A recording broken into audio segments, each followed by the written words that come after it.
Hello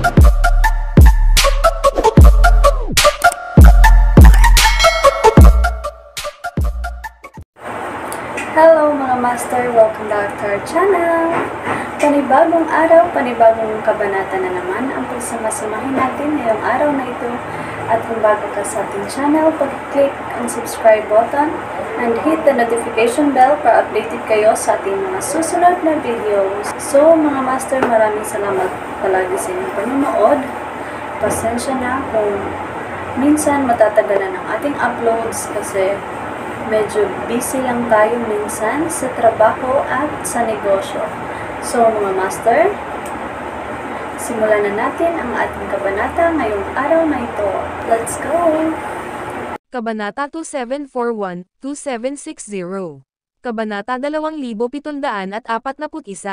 Baguhin ang commander.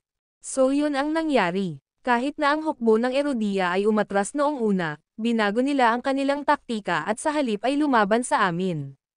Kanina pa nila ginugulo kami sa harapan. Ang kanilang layunin ay ilikas ang Gypsdale. Mabilis na naunawaan ng Lab of Gods. Binabantayan lamang nila ang isang walang laman na lungsod na walang silbi sa kanila. Hindi nila ito magagamit para takutin ang sinuman. Kahit galit na galit sila doon, wala silang magawa. Ituloy mo ang ating pag-atake. Hanggat nalampasan namin ang Gypsdale, magiging mas madali para sa amin ang pag-atake. Singilin. Si Levi at ang iba ay malalim ang talakayan sa ikasampung hadlang sa depensa nang bigla silang makatanggap ng balita na ang hukbo ng Lab of Gods ay sumisingil. Ang kaaway ay sumusulong ng mas mabilis kaysa sa inaasahan nila. Napatingin ang lahat kay Levi, umaasang mag-uutos siya ng retreat. Commander, mag-isip ka naman. Hindi tayo pwedeng umatras na lang. Kailangan nating mag-isip ng mas maraming paraan para harapin ito. Tama na yan. Nasa 10th defense barrier na tayo. Ang mga hadlang sa depensa sa harap ay ligtas dahil nasa karagatan sila. Gayunpaman, maaapektuhan ang ating mga bansa kung atras pa tayo. Yun. Nangangahulugan ito ng pagsuko sa isang kalyadong kapangyarihan para sa bawat hadlang sa pagtatanggol na ating aatrasan. Kahit na matagumpay nating naisagawa ang Gypsdale, hindi naman natin magagawa iyon sa 12 ng ibang bansa, di ba? Saan natin pwedeng ilikas ang lahat? Nagsimulang mag-usap-usap ang lahat. Sa katunayan, kahit na si Levi ay nakaisip ng ilang magagandang ideya, pansamantala lamang itong kapakipakinabang at hindi sapat upang pigilan ang kaaway magpakailanman.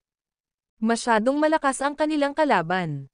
Higit pa rito, naubusan na si Levi ng mga ideya, at ang tanging magagawa ng hukbo ay ang mga umatras. Nagdulot iyon ng takot sa puso ng lahat. Karamihan sa mga lalaki ay nagsimulang madama na si Levi ay hindi sapat upang kunin ang posisyon ng commander. Kahit na talagang may kakayahan si Levi, hindi siya nakagawa ng mga solusyon sa mga mahahalagang sandali. Dahil dito, marahil ang pagpapalit ng commander ay isang mas mahusay na pagpipilian. Sa katunayan, iyon ang gusto ng karamihan sa mga lalaki. Samantala, si Levi ay may malalim na kulubot sa pagitan ng kanyang mga kilay habang patuloy siyang nag-iisip ng solusyon. Iniisip niya kung paano nila maipapakita si Sacroria.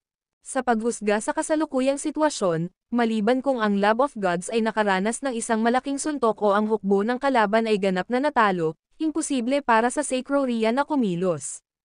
Naunawaan ni Levi na kung hindi siya aakyat at ipakita ang kanilang trump card, napakahirap talunin ang Lab of Gods. Kahit natipunin nila ang lahat ng miyembro ng alyansa, wala pa rin itong silbi, at karamihan sa kanila ay mauuwi sa pag-aalay ng kanilang buhay. Gayunpaman, maaaring magbago ang sitwasyon kung sumali si Zarain sa kanilang alyansa. Alam ni Levi na si Zarain ay may malalakas na puwersa, kahit na hindi siya sigurado sa lawak nito. Gayunpaman, si Zarain ay gumawa ng isang malinaw na paninindigan na ang bansa ay hindi susuko o sasali sa anumang alyansa.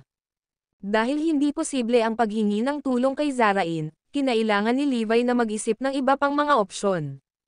Ngunit dahil hindi pa siya makabuo ng anumang magagandang ideya, maaari lamang niyang utusan ang kanyang mga tropa na umatras kapag nahaharap sa hukbo ng Lab of Gods. Napag-isipang mabuti ni Levi ang sitwasyon kaysa sa iba. Walang alinlangan, ang tanging paraan upang talunin ang Lab of Gods ay sundin ang pangunguna ni Levi.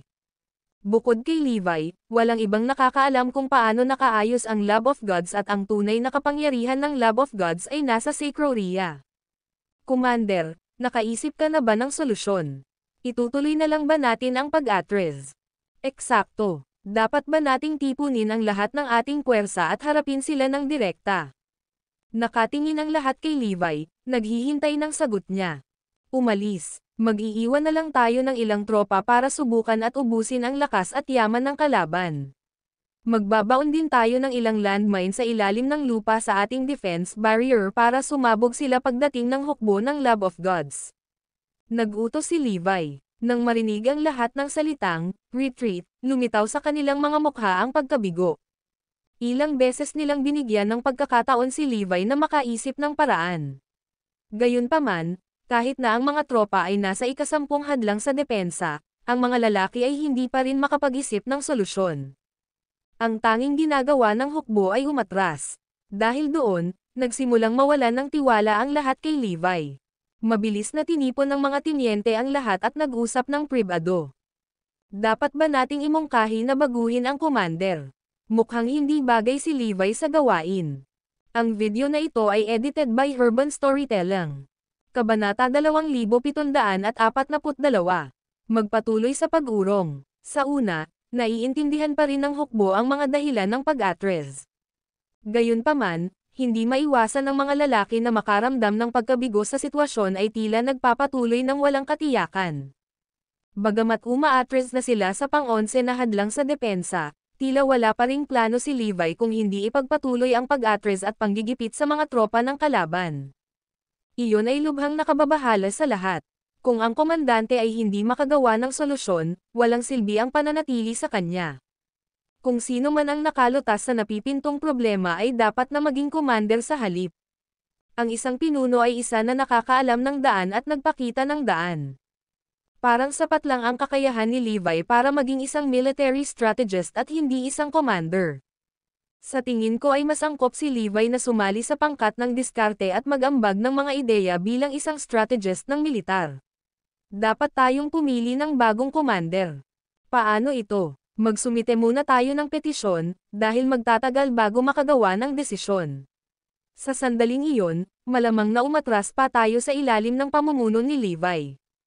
Tama na yan. Lugi na siya ngayon. Ang ginagawa lang niya ay utusan kaming umatras.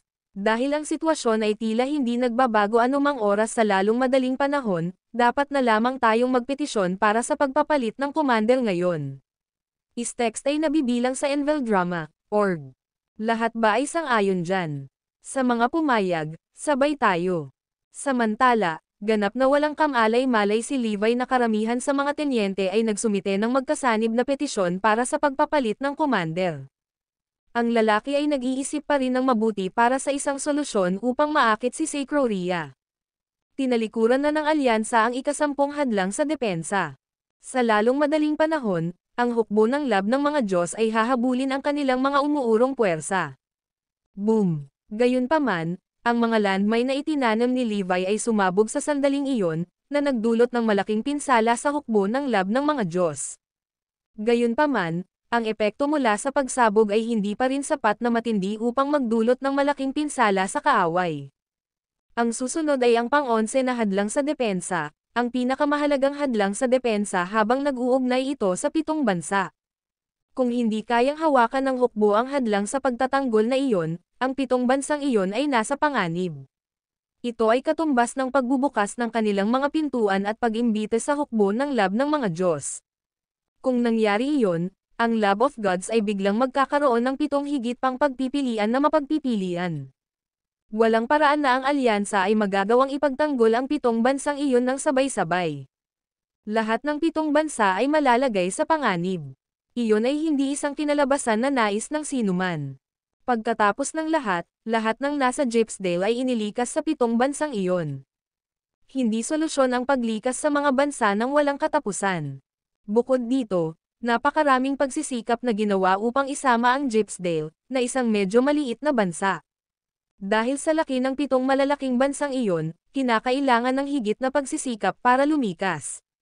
Bukod dito, Ang paglikas sa 7 bansa ay mangangahulugan ng pagbubukas ng isa pang 12 ng mga bansa para sa lakayin ng Love of Gods. Dahil dito, ang pagbabantay sa pang-11 na hadlang sa depensa ay pinakamahalaga. Ito ay hindi lamang isang pagpipilian upang mawala ang linya ng depensa. Ang kalaban na lumalabag sa ika-11 hadlang sa depensa ay bumaba na ang alyansa ay natalo sa isang katlo ng labanan. Kung nawalan din ng kontrol ang alyansa sa 7 bansa na pinagdugtong ng ika-11 hadlang sa depensa, natalo sila sa kalahati ng labanan. Sa teorya, labanan din ito na garantisadong matatalo sila sa labanan. Dahil dito, lahat ay pabor na makisali sa isang labanan ng buhay o kamatayan sa ika-11 hadlang sa depensa. Ito ang magiging pinakamagandang resulta kung sila ay manalo. Kung matatalo sila, tatanggapin din nila ang pagkatalo. Ano man ang mangyari, ang alyansa ay naninindigan na huwag ibigay ang ika-11 hadlang sa depensa. Gayunpaman, ang mga tinyente ay tila naisip ang diskarte ni Levi. Malamang, hindi pa rin siya makakagawa ng solusyon. Malamang napipiliin niyang ibigay ang pang-11 na hadlang sa depensa at ilikas ang 7 bansa, eksakto tulad ng ginawa niya sa ika-10 hadlang sa depensa. Natitiyak ng mga tinyente na walang magagawa si Levi tungkol dito. Hindi siya haharap sa Love of Gods ng direkta, at maliban sa pagpapadala ng mga tropa para guluhin ang kaaway, wala nang magagawa si Levi. Sa katunayan, pagkatapos ng mga umatras sa pang-11 na nagkaroon ng depensa, hindi nagbigay ng utos si Levi para sa hukbo na lumaban hanggang sa kanilang kamatayan doon. Sa halip, sinabi niya sa lahat na tumayo at hintayin ang kanyang mga utos. Sa paghusga sa sitwasyon, malaki ang posibilidad na utos ni Levi na umatras muli. Ito ay tulad ng inaasahan ng lahat. Habang pinagmamasdan ang mga galaw ng Love of Gods, hinintay ng mga tenyente ang desisyon ng mga nakatataas kung papalitan o hindi ang commander. Nagdadalawang isip din si Levi. Naunawaan niya ang kahalagahan ng ika-11 hadlang sa depensa at iniisip niya kung hindi ba niya tipunin ang lahat ng puwersa at ipaglaban ang lahat sa buhay o kamatayang labanan o kung may iba pang solusyon. Halimbawa, magpatuloy sa pag-atres at mag-isip ng iba pang mga plano. Ang video na ito ay edited by Urban Storytelling. Kabanata 2743. Nagtatanong. Di nagtagal, ang hukbo ng Love of Gods ay dumaan sa Japesdale at papalapit sa pang-11 na hadlang sa depensa. Sa katunayan, ang Levi at ang Love of Gods ay sumusubok sa tubig, at ang parehong partido ay may magkatulad na layunin. Habang si Levi ay nag-iisip ng isang plano upang makita si Sacroria, ang Love of Gods ay buong lakas na umaatake upang pilitin ang dalawang mahiwagang entidad ng Erudia na magpakita, kung sila ay umiiral, syempre. Gayunpaman, malinaw na may kalamangan ang Love of Gods. Sila ay sumusulong sa isang agresibong paraan na nagdulot sa alyansa sa isang estado ng takot. Kung magpapatuloy ang parehong sitwasyon, sandali lang at mapipilitang magpakita ng dalawang misteryosong entidad ni Erudia. Ngunit si Levi ay nawawalan pa rin ng solusyon. Inutusan tayo ng Sacroria na lusutan ang kanilang pang-11 hadlang sa depensa anuman ang mangyayari. Ito ay ganap na mahalaga. Ang kalaban ay posibleng maglalagay ng matinding laban doon. Ito ay magiging isang pangwakas na labanan. Umaasa si Sacroria na kaya nating sakupin ang kanilang pang-11 hadlang sa depensa nang hindi sila gumaganti. Samantala, ang Love of Gods ay nakatanggap ng mga utos na maglunsad ng isang agresibong pag-atake sa pang-11 na hadlang sa depensa. Ito ay magiging isang mahalagang labanan. Pagkatapos lamang malagpasan ang pang-11 na hadlang sa depensa ay mapipilitan nilang magpakita ng dalawang misteryosong nilalang ni Erudia. Dahil dito, personal na pinangangasiwaan ni Mr. X ang labanan.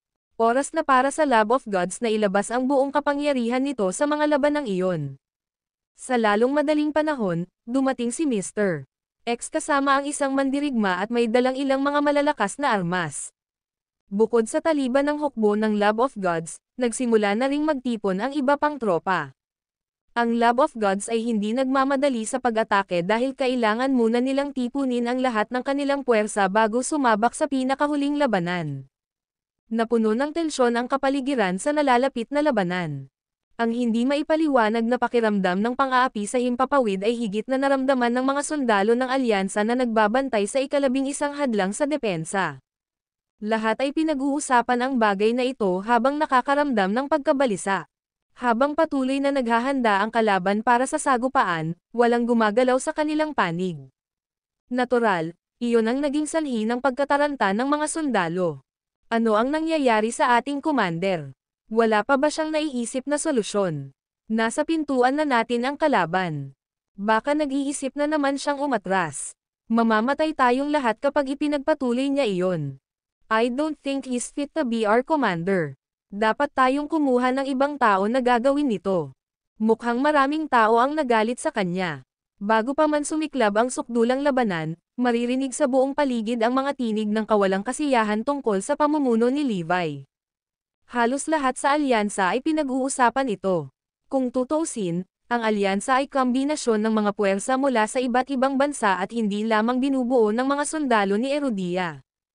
Ang mga miyembro ng alyansa na hindi mula kay Erudia ay hindi nakatuon kay Levi dahil hindi nila alam ang malaking kontribusyon ng lalaki sa Erudia, na naging iligtas sa bansa sa bawat oras. Nakatitiyak sila sa kanilang naranasan, na si Levi ay hindi makagawa ng mga solusyon at walang pangtiyak na sila. Kung iyon ang kaso, ang pinuno ng alyansa ay kailangang palitan. Ang sama ng loob sa mga tenyente ay higit pa kaysa sa mga kawal. Ang mga emosyon ay umaagos. Isang hakbang na lang ang layo nila para makausap ng diretso si Levi. I bet Levi intends to continue his retreating strategy. Iiwan niya ang ika-11 hadlang sa depensa at ililikas ang 7 bansa sa likuran natin. Sabi ng isa sa mga tinyente. Sigurado yan. Gayunpaman, ang 7 bansang iyon at ang pang-11 na hadlang sa pagtatanggol ay wala talagang pakialam sa kanya. Kahit na mawala sila sa amin, hindi magdurusa sina Levi at Erudia. Oo, tama na. Si Erudia lang ang inaalala ni Levi at wala ng iba. Ginagamit lang niya ang ating mga bansa at mga tao bilang mga ginipig at mga bagay na sakripisyo.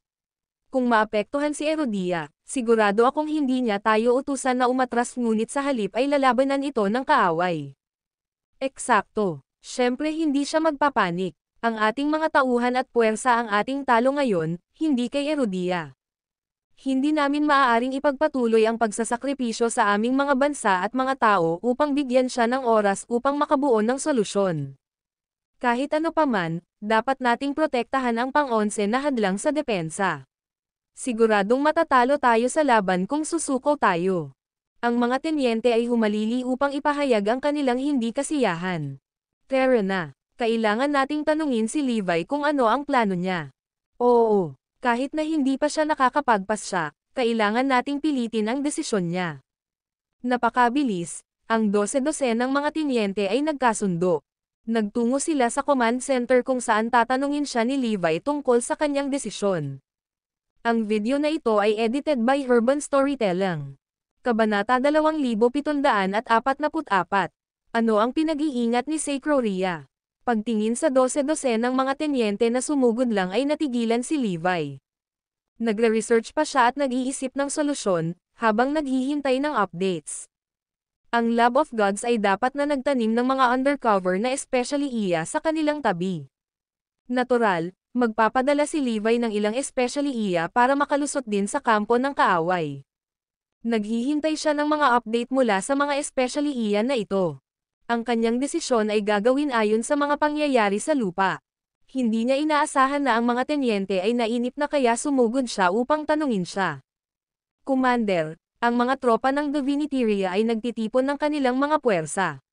Kanina lang namin na-encounter ang Taliban nila. Ngayong magkakasamang nagpupulong ang kanilang mga tropa, magiging pinakamakapangyarihan na sila. Sa lalong madaling panahon, malalampasan nila ang pang-11 na hadlang sa depensa. Ano ang iyong plano? Nagpanik kami ngayon. Please, gumawa ka ng plano para makapaghanda tayo ng mabilis. Demanded the rest habang nakatitig sila kay Levi ng mataman. Gayunpaman, sumimangot lang si Levi.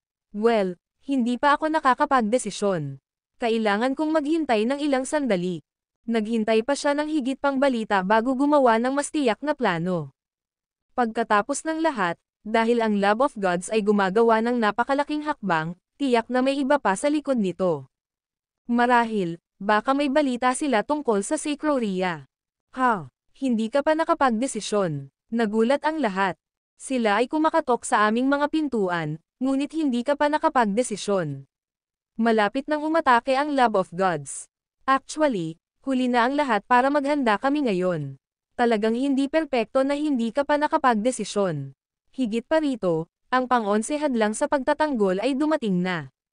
Ang 7 bansa sa likod natin ay nagpasya na hindi sila susuko o uurong. Sinimulan ng lahat na pag-aralan ang kasalukuyang sitwasyon, para ma-pressure nila si Levi.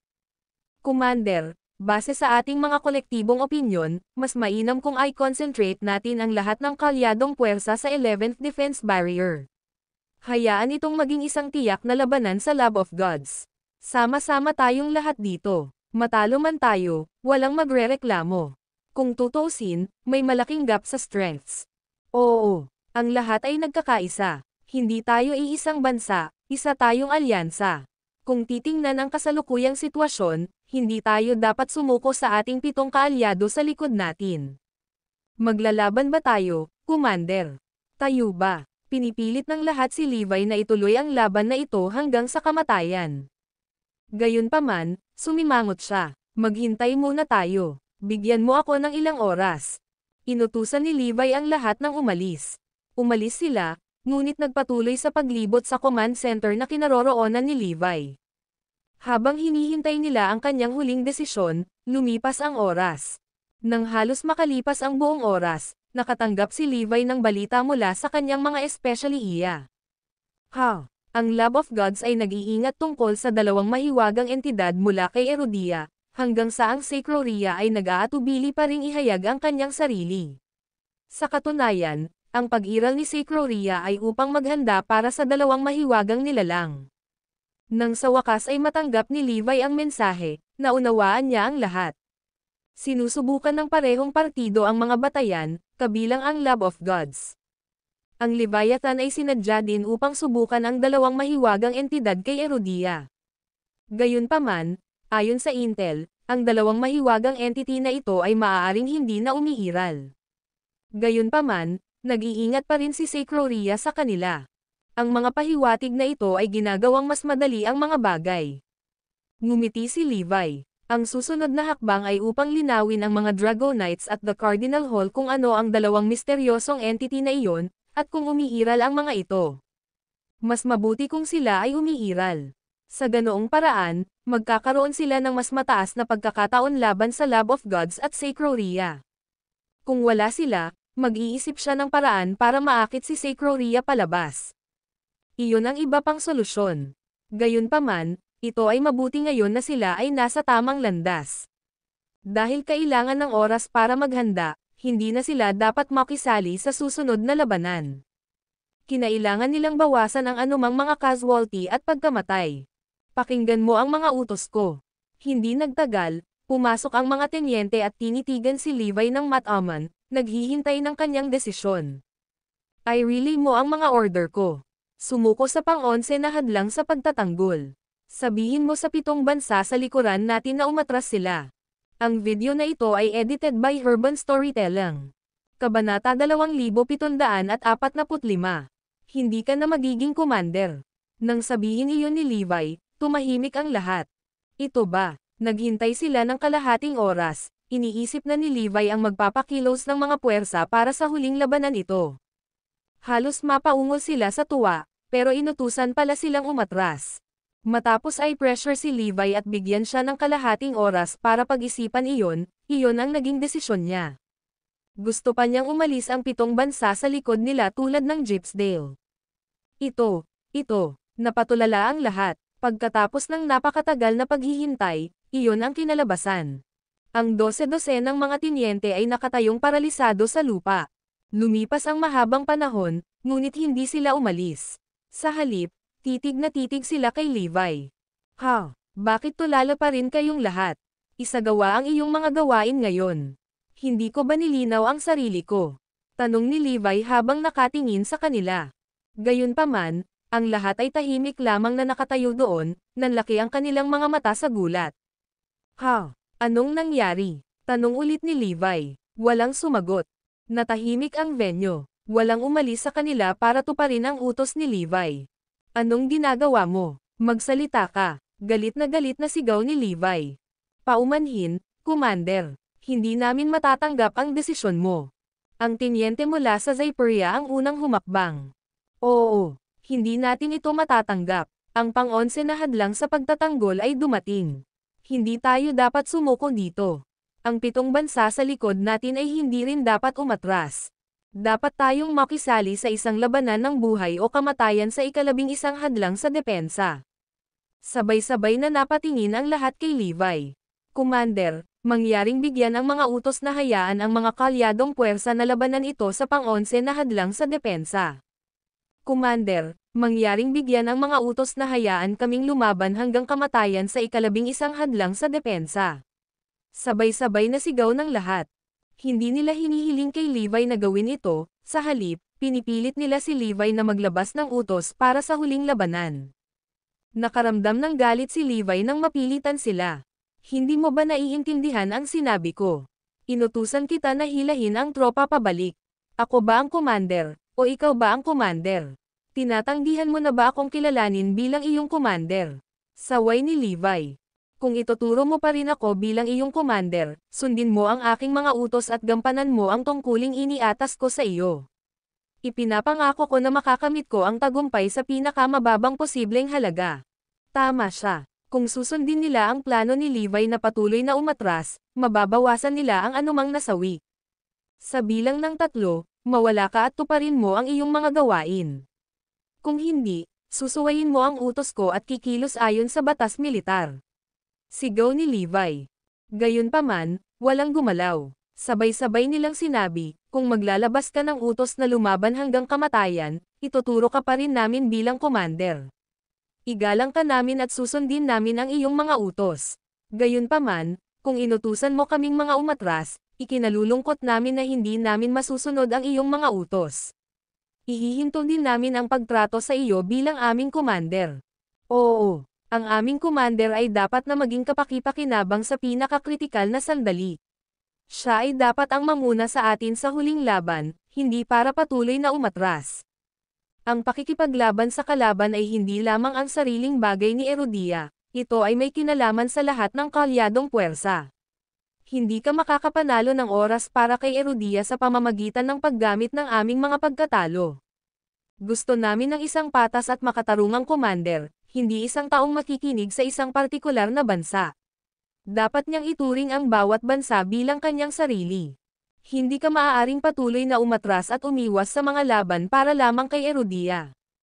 Ang lahat ay naglalabas ng mga kabiguan at walang kasiyahan na itinatago. Tumawa si Levi. Talaga bang titigil kayong lahat sa pagkilala sa akin bilang inyong commander? Magsisimula ka ba ng isang pag-aalsa? Gayunpaman, ako pa rin ang may huling say sa mga bagay-bagay. Ako ang commander, kaya lahat kayo ay dapat sumunod sa akin. Anuman ang mga tagubilin na ibinigay ko, kailangan mong tuparin ang mga ito. Kapag sumuwi ka sa mga utos ko, lalabag ka sa mga patakaran. Kung ganoon, kailangan kitang parusahan. Tama ka. Ang commander ang may pinakamataas na posisyon sa ating lahat, kaya kailangan nating makinig sa commander. Gayunpaman, hindi ka magiging commander sa lalong madaling panahon. Sagot ng lahat.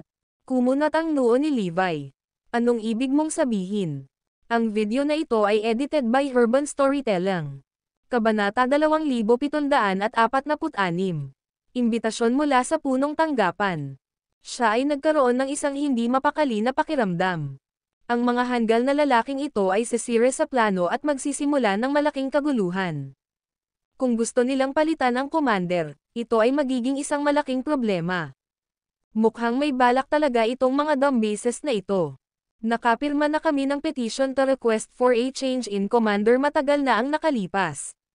Gayunpaman, patuloy naming sinusubaybayan ang iyong pagganap. Kung gumawa ka ng isang mahusay na trabaho, maaari kang magpatuloy sa pagiging komandante. Gayunpaman, palagi kaming nabigo. Kapag nahaharap ka sa kalaban, palagi kang nabigo sa pag-iisip ng magandang solusyon. Ang alam mo lang ay patuloy na mangharas at umatras. Wala kang konkretong plano. Nawala na namin ang 10 sa aming mga hadlang sa pagtatanggol, ngunit nawalan ka pa rin ng mga solusyon. Ito ay nagpapatunay na ikaw ay walang magawa laban sa Love of Gods.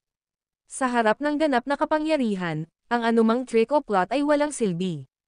Maaari lamang natin silang labanan sa pamamagitan ng ating malupit na puwersa. Mainit na nagsalita ang lahat, binanggit pa nila na papalitan nila ang commander. Hindi namin itinatanggi ang iyong kakayahan na pamumunuan kami bilang commander. Lahat kami ay humanga sa iyo dati. Gayunpaman, dahil hindi ka pa rin makapag-isip ng solusyon sa ganitong kritikal na sandali, wala kaming pagpipilian kundi palitan ka ng mas may kakayahan. Nag-aalalang protesta ni Levi, maniwala ka sa akin. Ang lahat ay nasa ilalim ng aking kontrol. Kailangan ko lang ng ilang oras. Gayunpaman, maaari kong ipangako ko ang anumang pinsala o pagkalugi ay mababawasan. I'll try my best to avoid harming any of the mga bansa. Maniwala ka sa akin, kontrolado ko ang lahat. Malalaman ng mga taong nakakaintindi sa akin na hinding-hindi ako magmamadali sa pakikipaglaban ng hindi handa. Napaniwala ang ilang tao nang sabihin iyon ni Levi. Kung tutusin, medyo may mga taong nakipag-interact kay Levi noon at nakakaintindi sa kanya. Nag-alinlangan sila nang marinig ang kanyang mga salita. Dapat ba tayong magtiwala kay Levi? Paano kung may solusyon siya? Kung aalisin natin siya sa kanyang posisyon bilang commander ng walang ingat, maaari tayong magdusa ng malaking kawalan. Wala akong pakialam kung may solusyon ka o wala. I just want to ask if you can guard the 11th defense barrier and the 7 nations behind us, diretsong sabi ng isa sa kanila. Ang tao ay walang pakialam sa maraming bagay na iyon, at hindi rin siya handang makinig sa lahat ng mga kalokohang iyon.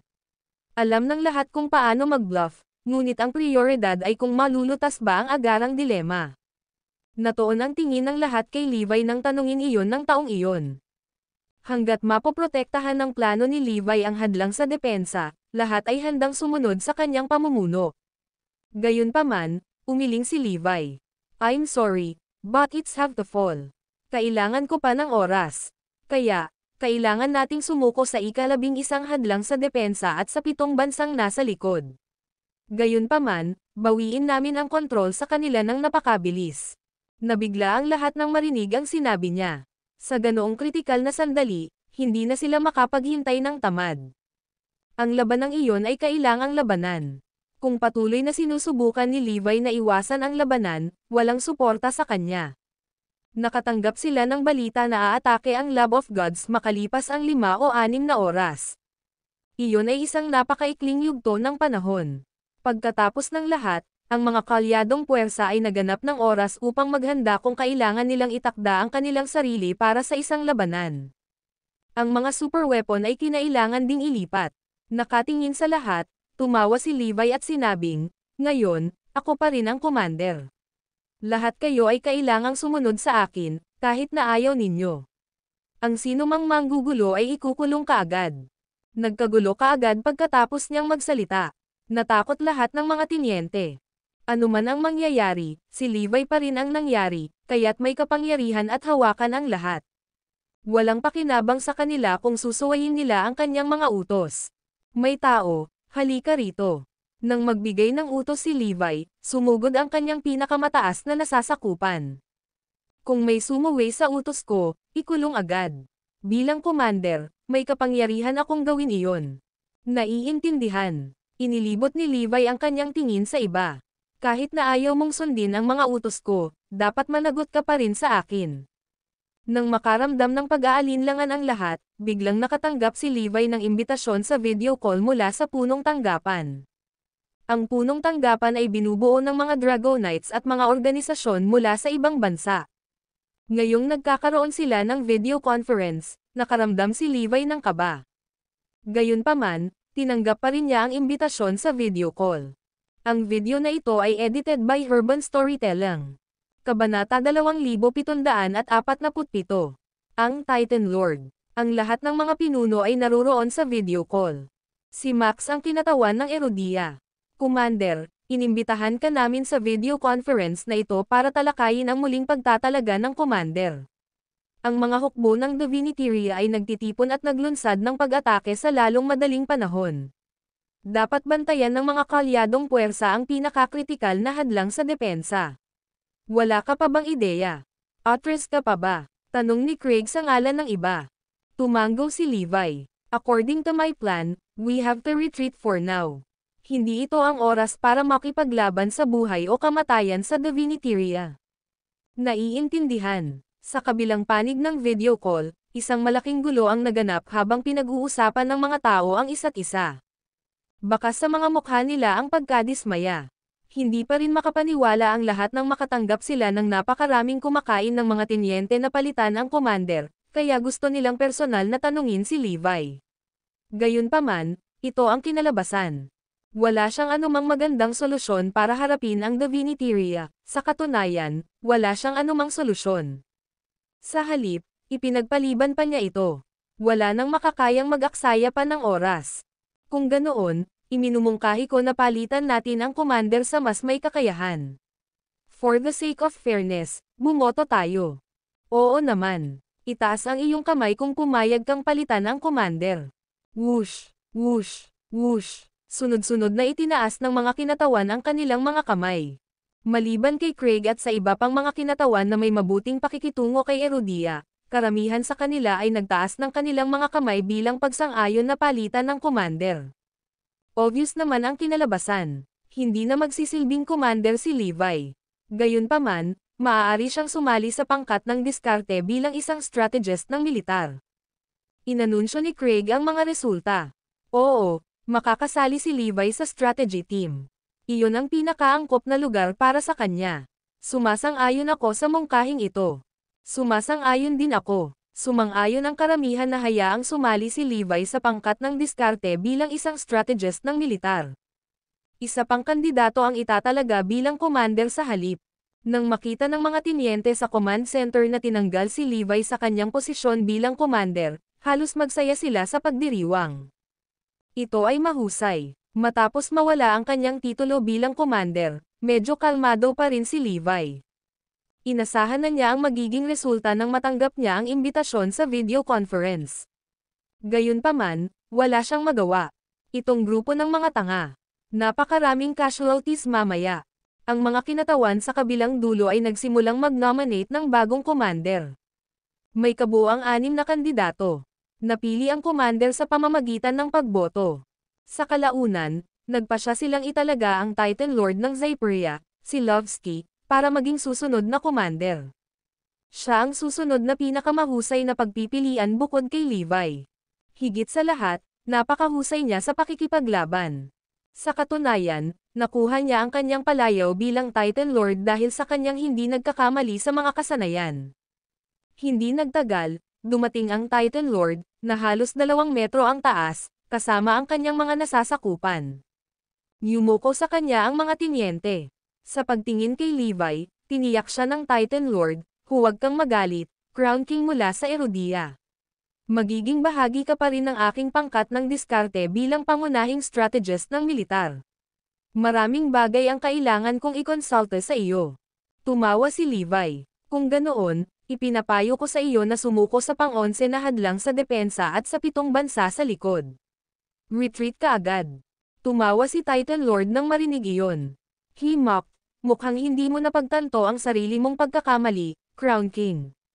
Hindi mo naiintindihan kung bakit ka pinalitan. Hindi pinansin si Levi, inihayag niya sa mga tinyente, ibigay ang aking mga utos. Ang lahat ng tropa, sandata, kagamitan, at trump card ng kalyadong puwersa ay dapat nakakonsentre sa 11 hadlang sa depensa sa lalong madaling panahon. Wala na tayong masyadong oras kaya kailangan na nating magmadali. Bago umatake ang mga tropang Diviniteria, dapat gawin ang lahat ng paghahanda. Desidido akong lumaban hanggang kamatayan sa 11 defense barrier kasama ang Diviniteria. Wala kaming ibang pagpipilian, ang tanging paraan ay harapin ang labanang ito ng direkta. Natuwa ang mga tinyente matapos marinig ang utos ng Titan Lord. Oo, Commander. Oo, Commander. Ang video na ito ay edited by Urban Storytelling. Kabanata 2748. Naging military strategist si Levi. Laban hanggang kamatayan. Laban hanggang kamatayan. Lahat ay nagpump ng kanilang mga kamao sa hangin at nag-cheer. Ang mga tinyente ay pawang mga mandirigmang mainit ang dugo, matapang sa harap ng digmaan. Hindi sila natatakot sa kamatayan, sa katunayan, gusto nilang mamatay sa larangan ng digmaan.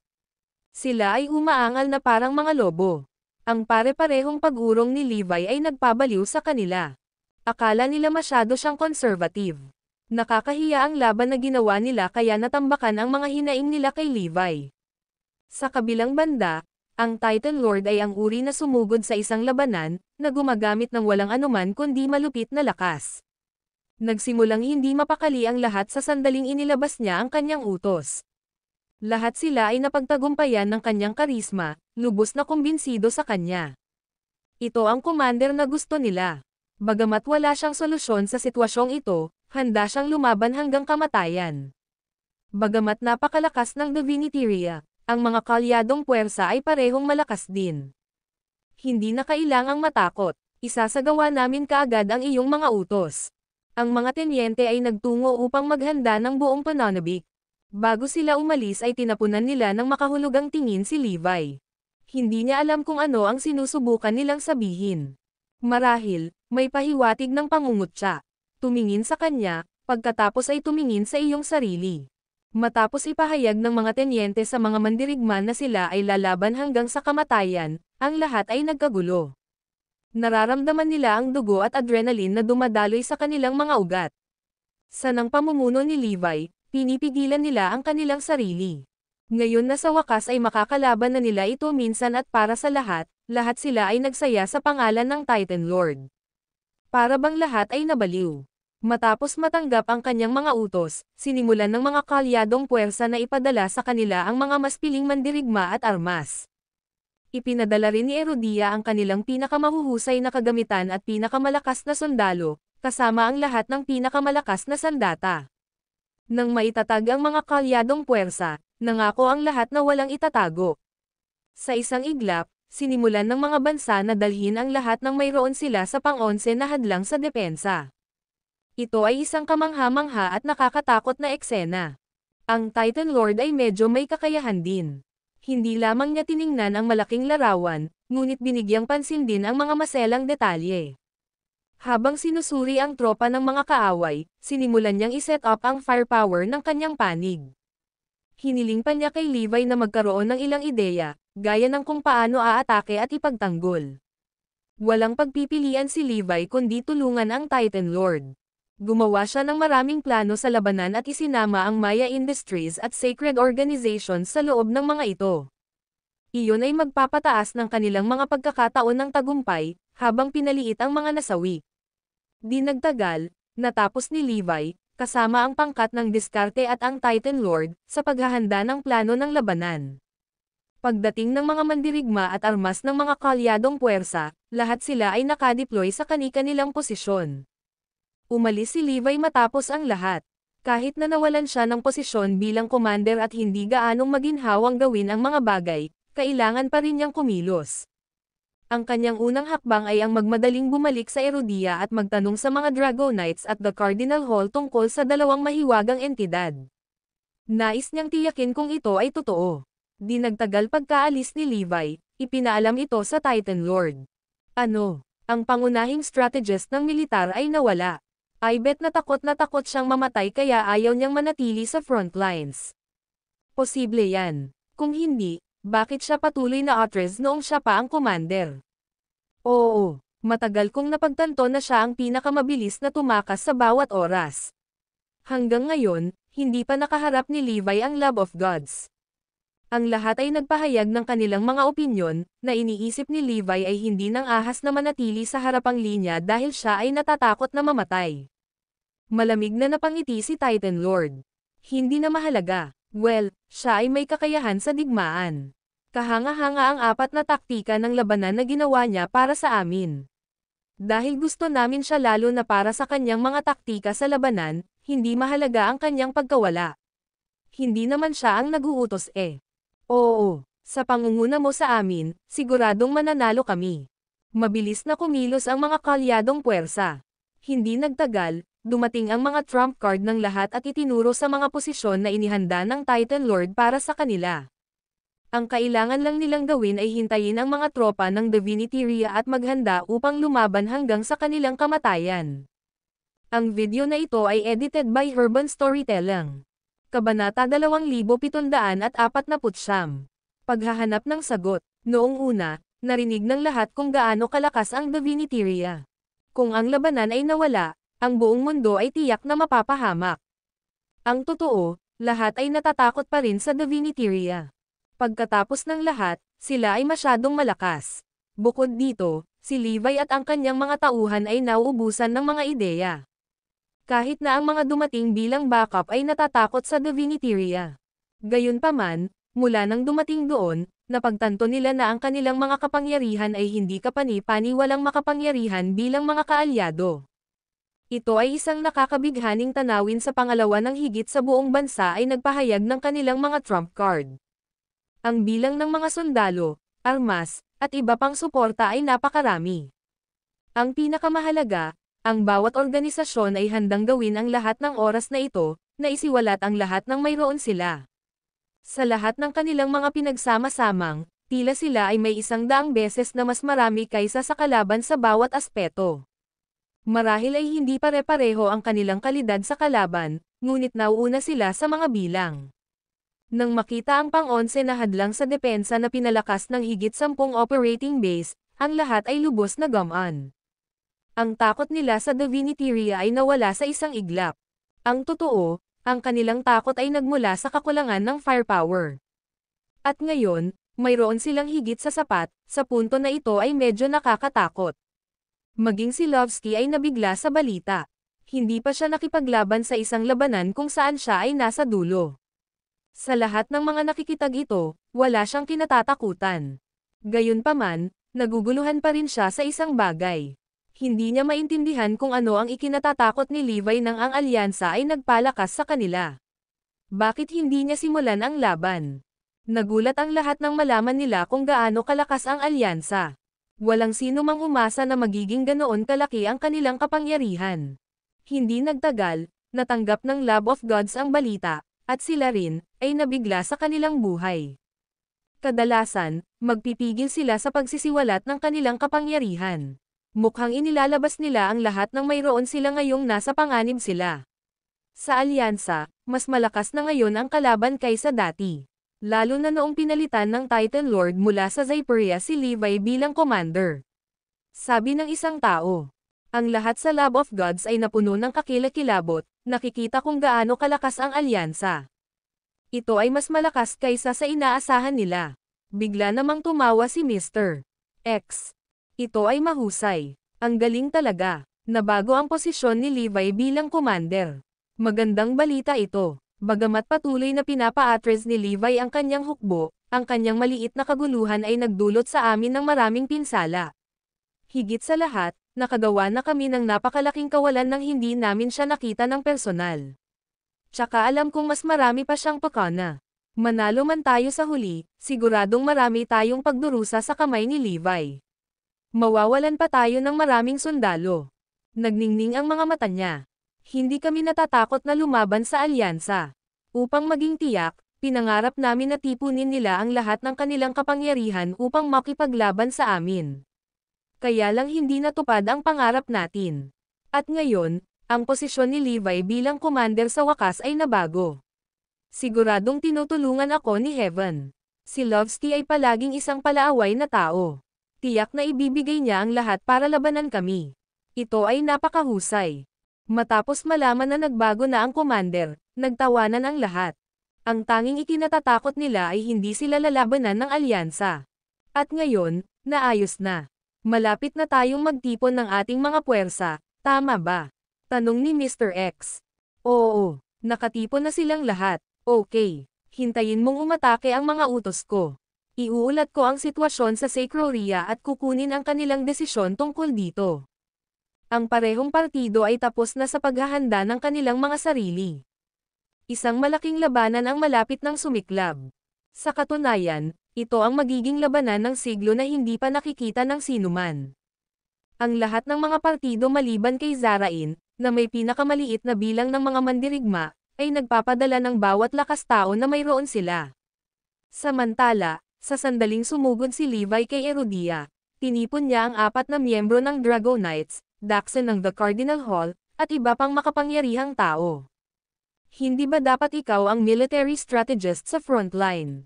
Magsisimula na ang laban. Bakit nandito ka pa? Tanong ng isang tao sa gitna ng karamihan, na curious. Hindi na ako kailangan ng frontline. Kaya, ako na ang bahala sa sarili kong mga bagay, sagot ni Levi. Ang kanyang mga salita ay nagdulot ng pagkalito sa lahat na nakatingin sa kanya. Mabilis na nagpatuloy si Levi, ang layunin ko na tipunin kayong lahat dito ay magtanong. Ang video na ito ay edited by Urban Storytelling. Kabanata 2750. Ang dalawang mahiwagang entidad. Ha? Ano ang tanong? Sabihin mo sa amin dali. Curious na ako eh. Ang lahat ng mausisa na tingin ay nakatuon kay Levi. Narinig ko na mayroong dalawang maalamat na entity kay Erudia. Tila, higit sila sa lahat at hindi kapani-pani walang makapangyarihan. Sa katunayan, napakalakas nila kahit ang Lab of Gods ay natatakot sa kanila. Napatingin si Levi sa mga tao at nagtanong, so, alam ba ng lahat ang mga maalamat na nilalang na ito? Well, ang mga gustong miyembro ng Dragonites ay natatalo. Ito ay maliwanag na hindi nila alam ang tungkol dito. Pagkatapos ng lahat, sila ay mula sa modernong panahon sa halip na ang mga mas matatanda. Kung ang isang tao ay hindi nakagawian na sinasadyang magbasa ng ilang mga archive, hindi nila malalaman ang dalawang pag-iral na iyon. Nakapagtataka, ang mabangis na ekspresyon ay lumitaw sa mga mukha ni Daxon at ng iba pang mga tao. Medyo narinig ko na yung dalawang misteryosong entity, pero hindi masyado since legend lang. Kumbaga, mga cleric sila ng Zinhal or something. At ang kanilang mga kasanayan sa paglilinang ay hindi kapanipaniwala, napakalakas na tila sila ay mga Diyos. Ngunit pagkatapos, ang lahat ay batay sa alamat. Wala talaga akong masyadong alam. Sa pangkalahatan, hindi ito dapat maging totoo dahil ito ay isang alamat lamang. Bukod dito, matagal nang umiral ang alamat. Imposibleng wala silang may iwan na bakas, ungol ni Daxon. Gayunpaman, naniniwala si Levi sa ganitong uri ng alamat. Parang walang ibang paliwanag ang kanyang mentor. Siya ay dapat na mas makapangyarihan kaysa sa lahat ng tao sa mundo, tama ba? Baka isa lang siya sa dalawang misteryosong entity. Ito ay tiyak na isang posibilidad. Anyway, I think may dapat malaman ang Manifest Court tungkol dito. Pwede natin silang tanungin, mungkahi ni Daxon. Ito ay totoo. May posibilidad na mas alam ito ng The Manifest Court kaysa sa kanya. Dahil ito ay mahalaga, dadaan kami kaagad sa archive. Baka may mahanap tayong clues. Ang iba pang mga miyembro ng Dragonites ay handang tumulong. Pagkatapos noon, sinundan agad ni Levi si Daxon sa The Cardinal Hall para makipagkita sa The Manifest Court. Itatanong sana nila ang tungkol sa dalawang mahiwagang entidad ni Erudia. Nang marinig ng The Manifest Court ang tanong ni Levi, nahulog sila sa malalim na pag-iisip.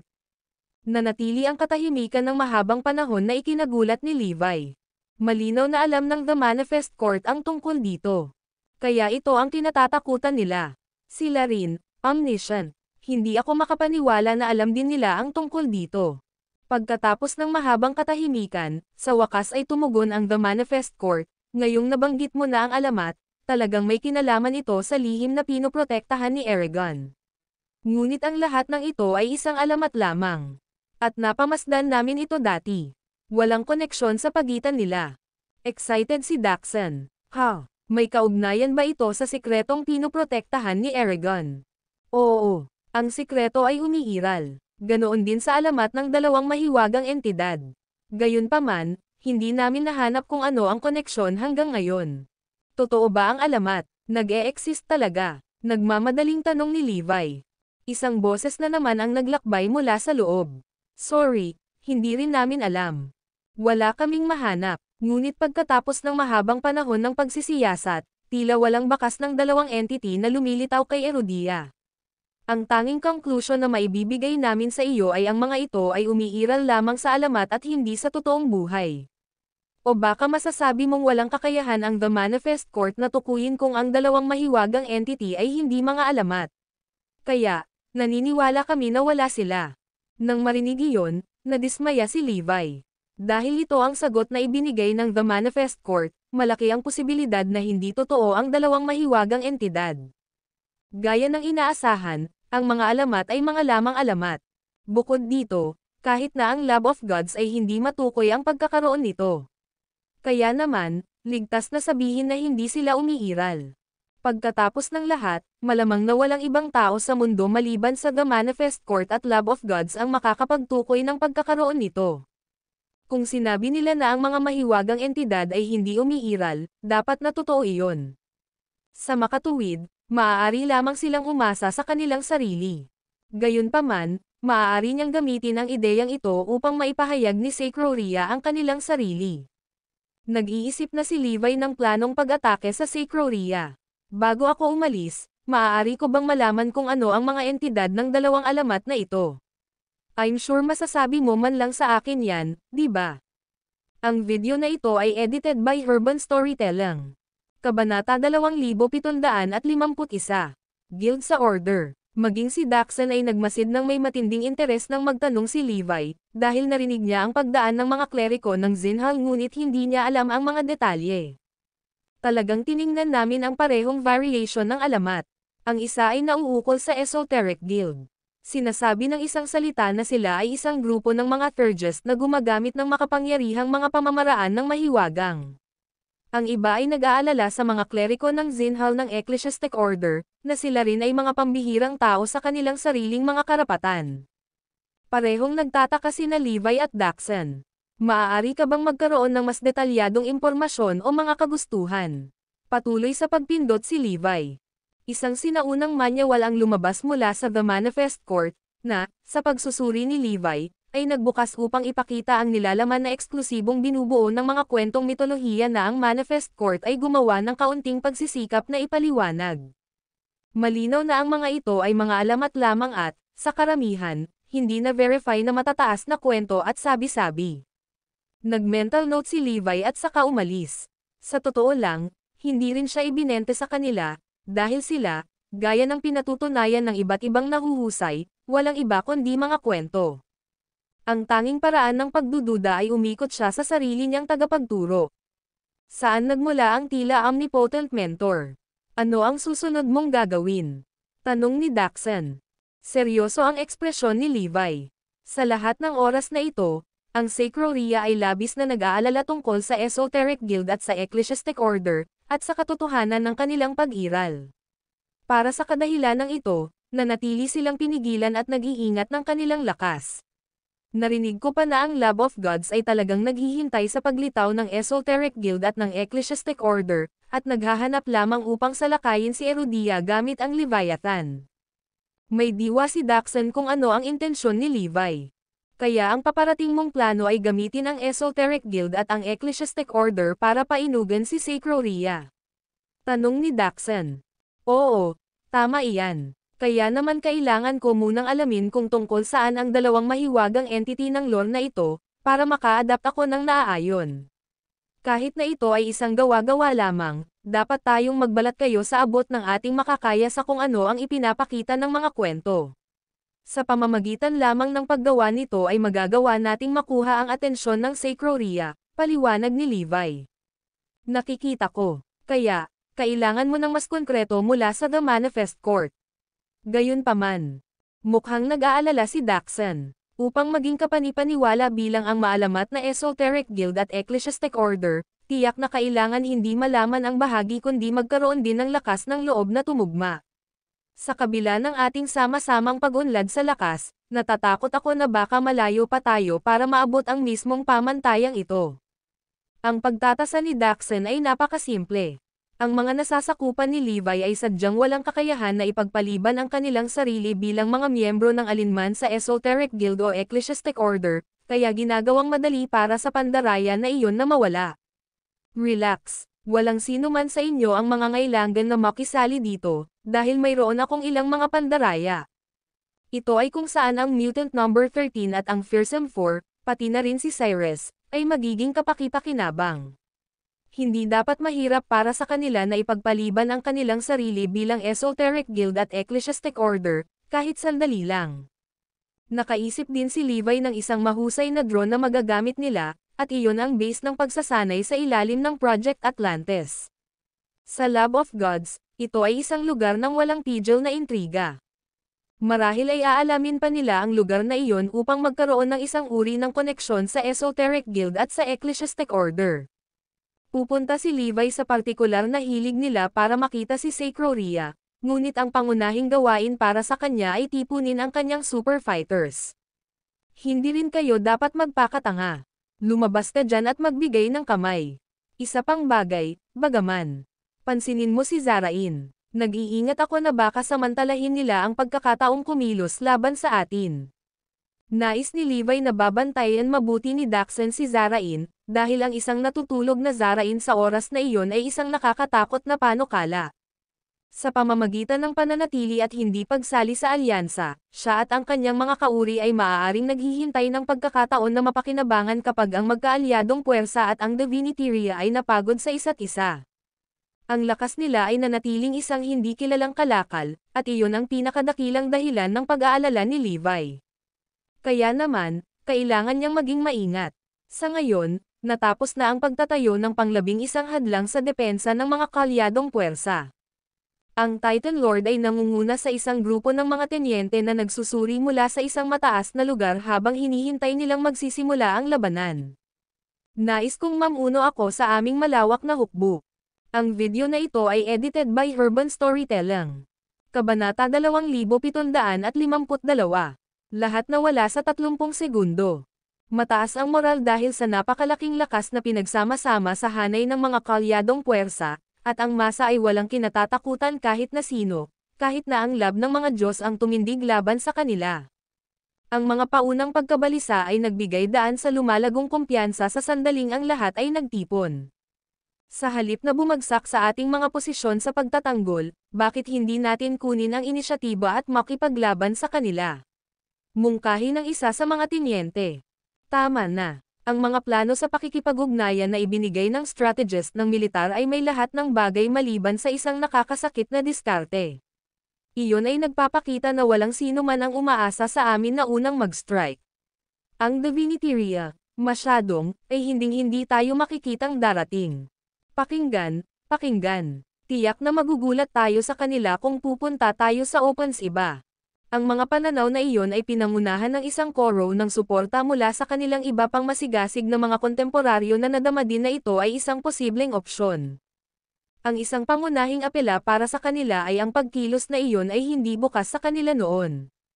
Natagpuan ng Titan Lord ang kanyang sarili na sumasang-ayon sa linya ng pangangatwiran. Kung tayo mismo ay hindi nag-iisip ng posibilidad na iyon, paano kaya ang ating mga kaaway? Hindi kailanman. Gayunpaman, ang mga component units ng Allied Forces ay lahat ay nakatalaga sa kanilang mga itinalagang posisyon. Ang kanilang takip ay madaling mapuputok kung tayo ay magre-redeploy. May matalas na itinuro, kung ganoon, ako ang mamumuno sa aking personal na hukbo at magre-reserba ng puwersa sa aking sarili. Ang kahandaan ni Titan Lord na manguna sa pag-atake mismo ay labis na namangha sa mga tinyente. Sino si Levi Garrison kapag inihambing dito? Ang isa ay natatakot na harapin ang kalaban at naghangad lamang na umatras, habang ang isa naman ay nanguna mula sa harapan at gustong mauna sa labanan. Walang puwang para sa paghahambing. Napakagaling. Susundan natin ang pangunguna ng commander sa pagtatuboy sa Diviniteria. Nagsimulang ipahayag ng mga tinyente ang kanilang mga paninindigan.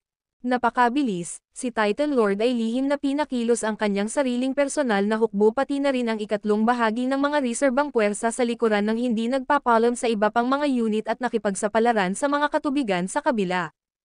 Makalipas ang kalahating oras, sa unang pagbaril ng Senadorias, inilunsad ng hukbo sa pamumuno ni Titan Lord ang kanilang mapangahas na pagsalakay na nakadirekta sa Diviniteria. Dumagundong. Ang biglaang pagputok ng labanan ay bumulaga sa lahat sa loob ng magkaalyadong kampo. Sino iyon na bumagsak sa hanay at nagkusa na pumunta sa Opens iba? Pati si Diviniteria ay nabigla. Anong nangyayari? Isa pang sorpresang pag-atake. Ang paglipat na iyon, sa katunayan, ay nalilito sa kanilang mga inaasahan.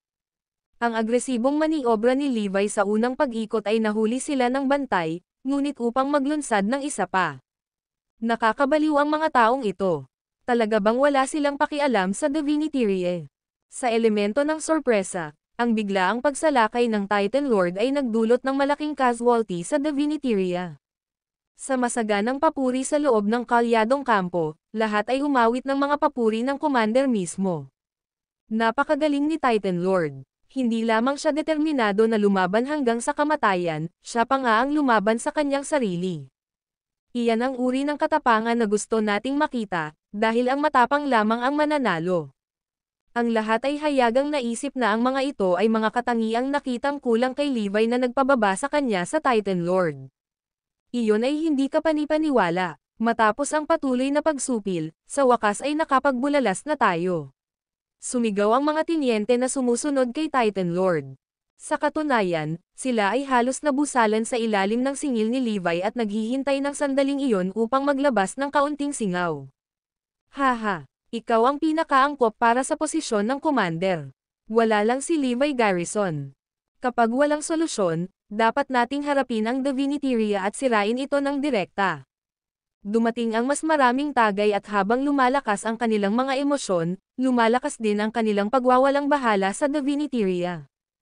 Ang lahat ng mga babala na natanggap nila mula kay Levi ay matagal nang itinapon mula noon, at kinutya pa nila si Levi dahil sa kanyang tahasang pagiging konserbatibo at kawalan ng lakas ng loob.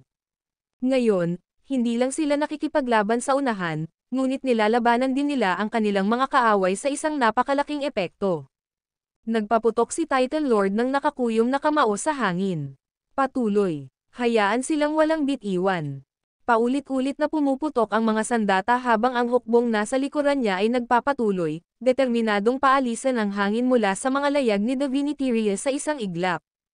Ang kagalakan ay naganap habang ang adrenaline ay pumped sa loob ng mga ugat ng bawat solong lalaki na kasangkot. Ang mga kalyadong puwersa sa likuran, lalo na, ay puno ng pag-asa habang hinihintay nila ang kanilang mga utos. Habang nangyayari ito, nagngangalit si Mr. X sa Lab of Gods. Sa tingin mo ba ang Diviniteria ay dapat na walang kabuluhan, paulit-ulit? Simulan ang pag-atake. Gusto kong mabura silang lahat sa susunod na 30 segundo. Ang video na ito ay edited by Urban Storytelling. Kabanata 2753. Isang mapang wasak na dagok. Mukhang sa akin ay dadalhin tayo ng loteng ito para sa mga pushover maliban kung nagpapakita tayo ng nakakahimok na nagpapakita ng lakas. Ang pagiging minamaliit sa pangalawang pagkakataon ay nagdulot ng galit sa masa mula sa Lab of Gods hanggang sa kumukulo. Oras na para ipakita ang ating trump card. Naiintindihan. Sa utos ni Mr. X, nagsimula ang iba pang paghahanda. Ang 5 malalaking lumilipad na sasakyang dagat ng Diviniteria, na katulad ng mga barkong pandigma sa himpapawid, ay nauuna sa unahan. Ang mga lumilipad na sasakyang ito ay napakalaki, na ang bawat isa ay tinatayang sukat ng isang maliit na bahay, at ang kanilang presensya mismo ay halos nakakaharang sa buong kahabaan ng mga tubig na ito. Nang makita ang kahangahangang paraan ng pagtugon sa kanilang kalaban, lalo na kung natuwa si Titan Lord at ang kumpanya. Sisingilan. Nasa harap namin ang pangunahing kampo ng mga kalaban. Sakupin ito, at makukuha natin ang kalahati ng tagumpay. Ihanda ang ating mga puwersa sa likuran at hintayin ang aking utos na simulan ang pag-atake. Ang pagnanasa ng Titan Lord at ng iba pa ay umabot na sa lagnat, kung saan ang mga mandirigma ang nangunguna sa linya na pinakamahusay na nagpapakilala sa kanilang sigasig. Sinubukan ng bawat isa na lampasan ang isa't isa na parang natatakot na mawala. Kasabay nito, ang mga patong-patong ng mga proteksyon na takpan sa kwantet ng mga lumilipad na sasakyang dagat ay biglang umatras at bumukas, na nagpapakita ng maraming pagkakataon ng pagpapaputok sa loob. Ang bawat isa sa mga ito ay malapit na nakaimpake at may bilang sa 10,000 kapag nakapila ng magkatabi. Iyon ay para sa isang sisidlan lamang, dahil ang 5 sa kanila ay pinagsama para sa halos 100,000 muzzles sa kabuuan. Sunog. Sa utos na iyon, ang 100,000 hanay ng mga armas ay nag-alis ng mga sinag sa mga sinag ng nakakatakot na pulang energy beam. Kasabay nito, nilamon nito ang kabuuan ng dagat at bawat pulgadang lampas. Para bang ang buong mundo mismo ay naligo sa mamula-mula nitong kinang, walang ni isang piraso ng lupa ang nakaligtas sa lahat-lahat na pambobomba na iyon. Ang mga pulang energy beam na ito ay ilang dosenang beses na mas malakas kaysa sa mga hawak ng kamay na dating pinaputok ng Leviathan. Pagkatapos ng lahat, ang Leviathan ay hindi makapag-ipon ng ganoon kalakas na output. O dapat bang sabihin na ang katawan nito ay hindi makakayanan ito, at ang module ng energy capsule sa loob nito ay nililimitahan patungkol sa kapasidad ng imbakan nito. Gayunpaman, iyon ay hindi naging hadlang para sa napakalaking lumilipad na sasakyang dagat na ito, dahil sila ay maaaring maghatid ng mga sinag ng enerhiya ng isang potensyal na lumampas sa Leviathan sa mga antas na hindi maarap. Dahil ang pulang energy beam na iyon ay 12-dosenang beses na mas mapanira, hindi alintana kung ito man ay katawan, sandata, kagamitan, o kagamitang pangproteksyon tulad ng armor o iba pa, walang nagawang. Iwasang mapulbo sa pagkakadikit. 100,000 mga firing point mula sa kwantet ang sumasakop sa bawat posisyon sa bawat sulok ng tubig sa harap nila, nang walang pagbubukod. Swoosh! Swoosh! Swoosh! Namayani ang katahimikan ng mataman ng mga pulang sinag ang umaataking hukbo na nauna sa kanila. Sa sandaling nakipag-ugnayan sila sa liwanag, ang lahat ng kanilang katawan ay nagkapira-piraso at naglaho. Shock! Laking gulat! 200,000 lalaki kasama halos ang kanilang mga sandata, mga barko, at bawat materyal na bagay sa paligid, ay nalipol ng walang bakas. Sa kanilang matinding temperatura, ang enerhiya ng mga pulang sinag ay napakalakas na natunaw at nawasak nila ang lahat sa isang iglap. Natulala talaga. Wala nang mas tumama kaysa sa Titan Lord at sa kanyang mga tenyente na nagdidirekta ng mga operasyon mula sa isang malaking barkong pandigma patungo sa likuran. Nagpatotoo lang sila sa pagkawala ng buong taliban ng kanilang hukbo, na singaw sa baha ng pulang-pula sa loob ng isang kisap mata. Horror! Grabe horror! Ito ay isang eksena na permanenteng nakaukit sa bawat isa sa kanilang pag-iisip. Ito kaya ang tunay na lakas ng Divinity. Sa hindi maipaliwanag na dahilan, ang mga babala ni Levi ay bumalik sa kanila. Manatili sa depensa ba, at iwasang umatake. Huwag maliitin ang kalaban. Kung hindi ka manalo, umatras. Kung may naramdaman kang mali, umatras ka agad. Ang Love of Gods ay higit na makapangyarihan kaysa anumang alam ng sinuman. Ang nakita mo sa kanila dati ay isang sample size lamang at hindi isang pagpapakita ng kanilang tunay na galing. Gayunpaman, walang sino man ang nagseryoso sa kanya, dahil sino pa rin ang matatakot sa Divinity pagkatapos na makamit ang ganap na kapangyarihan. Sa mga sumunod na sandali, ang lahat ay nahiya dahil ang tunay na kapangyarihan ng Love of Gods ay bumungad sa kanila. Ang video na ito ay edited by Urban Storytelling. Kabanata 2754. Natatakot si Titan Lord. Ito ay isang tunay na nakalilito na tanawin upang pagmasdan. Ang mga tao na matapang na sumisigaw tungkol sa kung paano sila mananalo sa labanan sa isang segundo ang nakalipas ay nawala lahat sa susunod. Ito ang unang pagkakataon na nasaksihan ng lahat ang isang bagay na nakakagulat. Bagamat napakaraming namatay sa isang iglap, wala ni isang patak ng dugo ang anak. Higit pa rito, walang hiyawan ng sakit o mga bahagi ng katawan na lumilipad kung saan-saan. Ang lahat ay naglaho na lamang sa manipis na hangin matapos madikit ang pulang sinag ng liwanag. Ang ganap na paghiwa-hiwalayan ang lahat ng bagay sa landas ng isang tao ay marahil ang pangwakas na anumang kapangyarihan na umiiral. Napakalakas nito kaya nitong mapuksa ang isang buong sibilisasyon sa isang iglap. Wala pang 30 segundo, naalis na ng Love of Gods ang landas sa harap nila sa anuman at lahat ng mga hadlang. Bahagyang nabawasan ang pagkunot ng noo ni Mr. X nang makita iyon, at muling bumalik ang pagmamayabang sa mukha ng kanyang mga tauhan. Ganito ang nangyayari kapag ang mga mortal na katulad mo ay may katangahang hinahamon ang mga Diyos na katulad natin. Atake na. Saktan mo sila ng lahat ng mayroon ka. Sa pamamagitan nito, sinimulan ng hukbong Divinitarian ang pag-atake nito. Agad na sumulong ang 5 airship sa unahan habang ang mga barkong pandigma at iba pang combat unit ay nakasunod na malapit sa likuran. Dahil nilinaw ng mga puwersa ng Erudian na lalaban sila hanggang sa mapait na wakas, nagpa siya ang Love of Gods na ihinto ang pagsubok sa tubig at nilero ang lahat ng kanilang mga trump card. Boom! Ang buong baybayin ay napuno ng nakakabinging tunog ng mga makina at yabag habang ang mga puwersa ng kaaway ay pasulong. Si Titan Lord at ang iba pa ay nanginginig sa takot na makita nila ang hukbong Divinitarian na nagmamarcha papunta sa kanila. Pagkatapos ng lahat, Higit sa 200,000 sundalo ang na-vaporize sa harap ng kanilang mga mata. Boom! Boom! Boom! Ang mga puwersa ng kaaway ay nagpatuloy sa pagpapaputok ng pulang sinag ng liwanag habang sila ay umabant, na naghiwa-hiwalay ng anumang bagay na agad na nadikit nito. Ang mga frigate sa harap ng barkong pandigman na sinasakyan ng Titan Lord ay nataman ng pulang sinag at nagkawatak-watak sa lugar. Lalong nagpanik si Titan Lord dahil sa isang kisap mata lang nawala ang kanyang mga personal guards at reserve forces. Dahil sa malamig na pawis, sumigaw siya, umurong. Retreat na. Suntok sa kanila habang ikaw ay bumabalik. Ay patulong sa aming mga tauhan sa likuran ang aming pag-urong. Sa sandaling iyon naunawaan nilang lahat kung bakit pinili ni Levi na iwasang labanan ang labanang iyon. Ang kalaban ay sadyang napakalakas para sa kanila na makapinsala, kaya ang pakikipaglaban ay haantong lamang sa malaking halaga ng hindi pagtatatag ng mga casualty. Inutusan ng Titan Lord ang kanyang mga tauhan na nagpaputok ng baril sa 5 airship na nasa loob ng saklaw. Gayunpaman, sa kabila ng paggamit nila ng bawat uri ng na mayroon sila, ang kanilang mga pag-atake ay walang malaking pinsala sa mga airship. Hindi malinaw kung anong material ang ginawa ng mga airship, ngunit tila sinisipsip nito ang lahat ng mga pinsala tulad ng isang malaking bola ng bulak.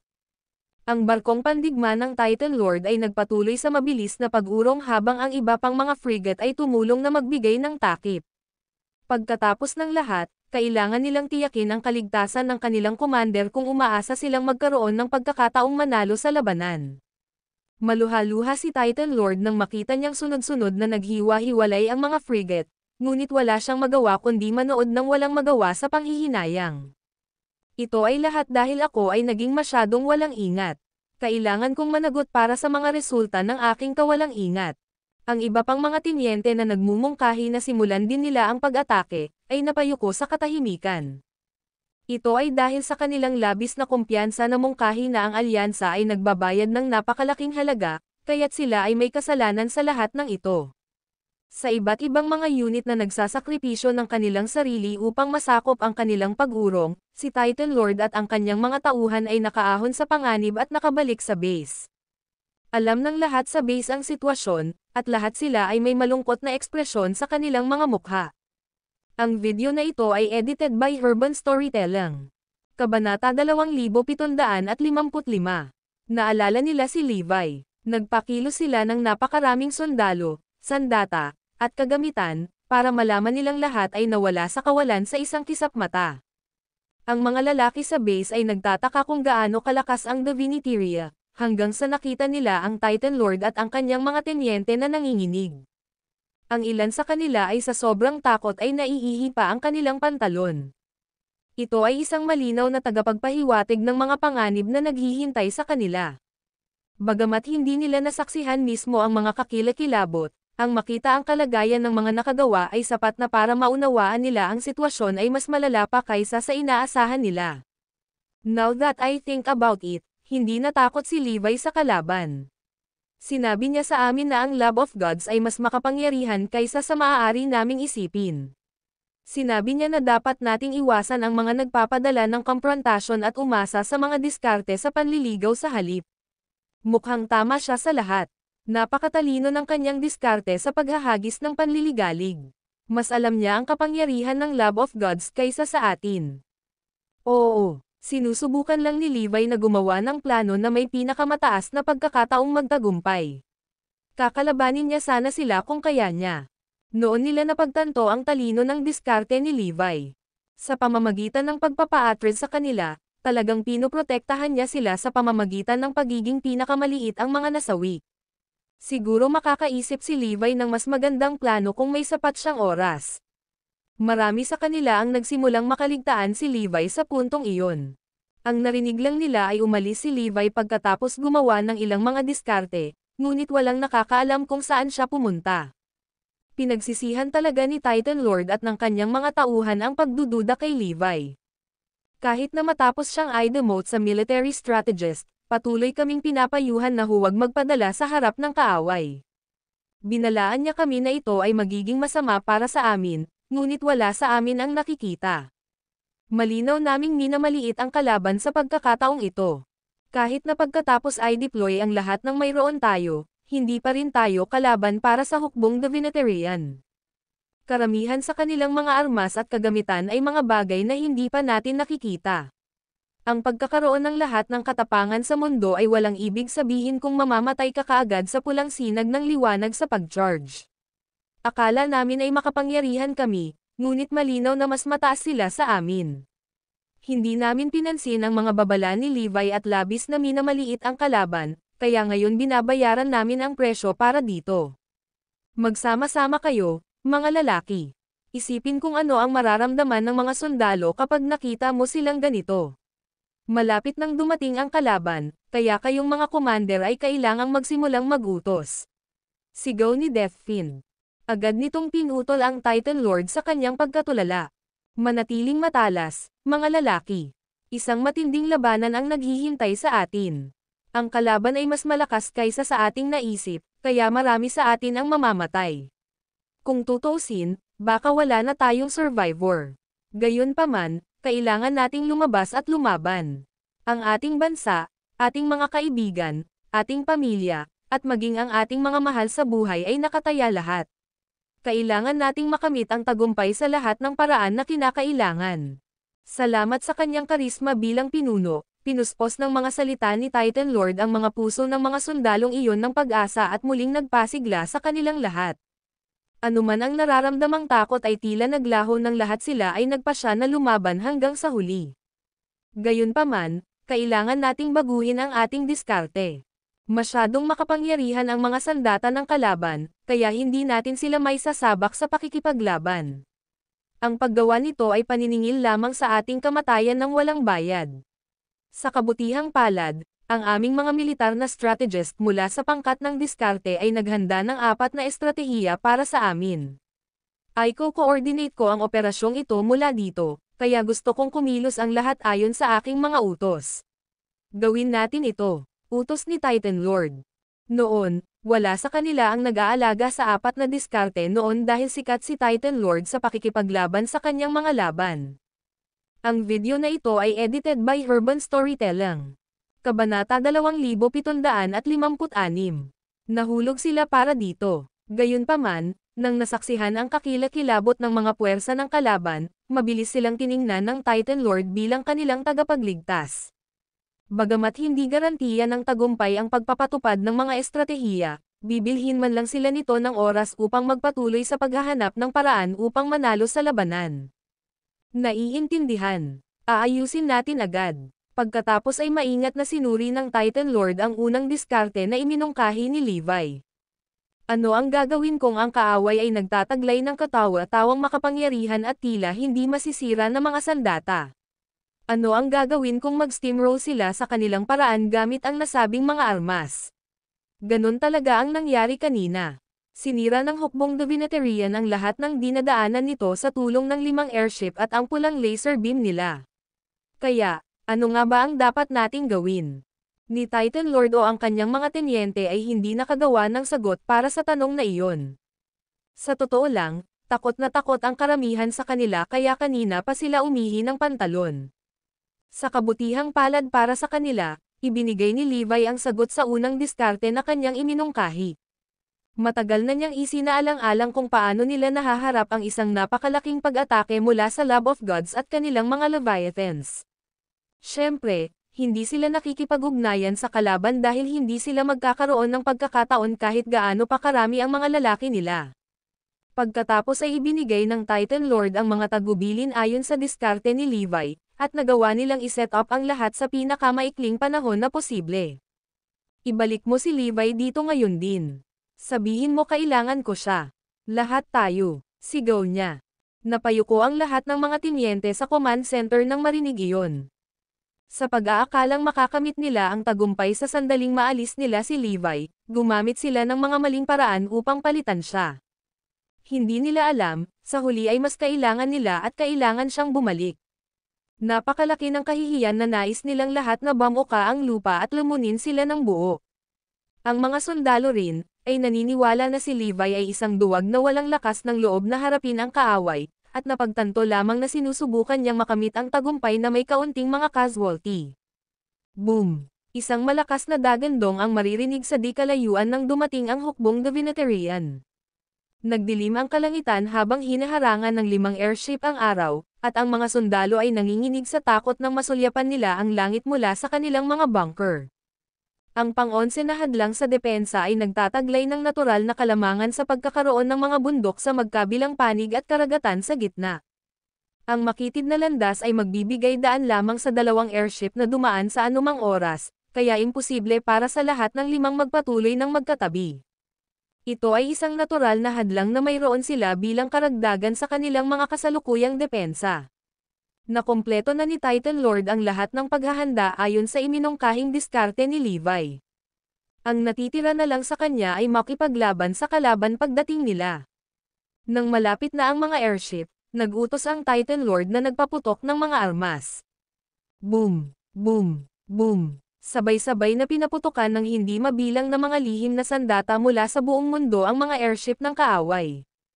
Mayroong humigit kumulang 200,000 armas ang ginagamit, at karamihan sa mga ito ay bago sa Lab of Gods. Ang mapangwasak na kapangyarihan ng mga sandata na iyon ay sobrang nakakatakot na parang maaari nilang sirain ang lahat sa kanilang linya ng apoy. Boom! Boom! Boom! Bagaman ang karamihan sa kanilang mga pag-atake ay walang silbi laban sa mga airship, ang ilan sa kanila ay nagawang sirain ang sobra nito. Kung magpapatuloy ang sitwasyong ito, ang kanilang mga sandata ay maaaring makapinsala din sa gondola ng airship. Sa galit, ang Lab of Gods ay mabilis sa kanilang paghihiganti. Akin sila. Gusto kong walang hamarang sa landas natin. Pagkatapos ay inihanda ng 5 airship ang kanilang mga sandata at itinutok ang lahat ng 100,000 putok ng baril sa base sa harapan nila. Boom! Boom! Boom! Pagkaraan ng 1 segundo, pinakawalan nila ang pinakakakilakilabot na pag-atake kailanman. Nilamon ng pulang laser beam ang lahat ng dinadaanan nito, gayunpaman, si Titan Lord at ang iba pa ay natuwa nang makita nila iyon sa command center. Oo, nahulog sila dito. Nahulog sila para dito. Ang video na ito ay edited by Urban Storytelling. Kabanata 2757. Ang paggamit ng mga pang-amoy. Nagkagulo ang buong command center habang tuwang-tuwa ang Titan Lord at ang iba pa. Ang dahilan sa likod ng kanilang pananabik ay walang iba kundi ang katotohanan na ang Lab of Gods ay nahulog sa kanilang panlilinlang. Ang base na winasak lang ng mga airship ay talagang isang decoy na itinayo nila ayon sa diskarte ni Levi. Alam ni Levi na hindi sila maaaring makipaglaban sa gayong mga pagkakataon na magkakaroon sila ng pakikipaglaban, kaya kailangan nilang gumawa ng paraan sa paligid nila. Sa kabila ng kung gaano kalakas ang mga sandata ng Lab of Gods, wala silang katapusang supply ng mga bala at sa kalaunan ay mauubos. Naisip ni Levi na ang mga likas na kinakailangan para sa mga bala ay kakaunti dahil ang mga armas ay napakabago, kaya't ilang oras na lamang bago sila maubos. Dahil dito, ang kanyang diskarte ay nakatuon sa kung paano nila maaaksaya ng mga puwersa ng kaaway ang kanilang mga bala at maubusan ito ng mas maaga. Naturally, ang pinakamahusay na paraan upang gawin iyon ay linlanggan sila sa pagpapaputok ng mga armas na iyon sa mga decoy. Dahil dito, ang diskarte ni Levi ay gumawa ng mga base ng decoy upang magsilbing pain.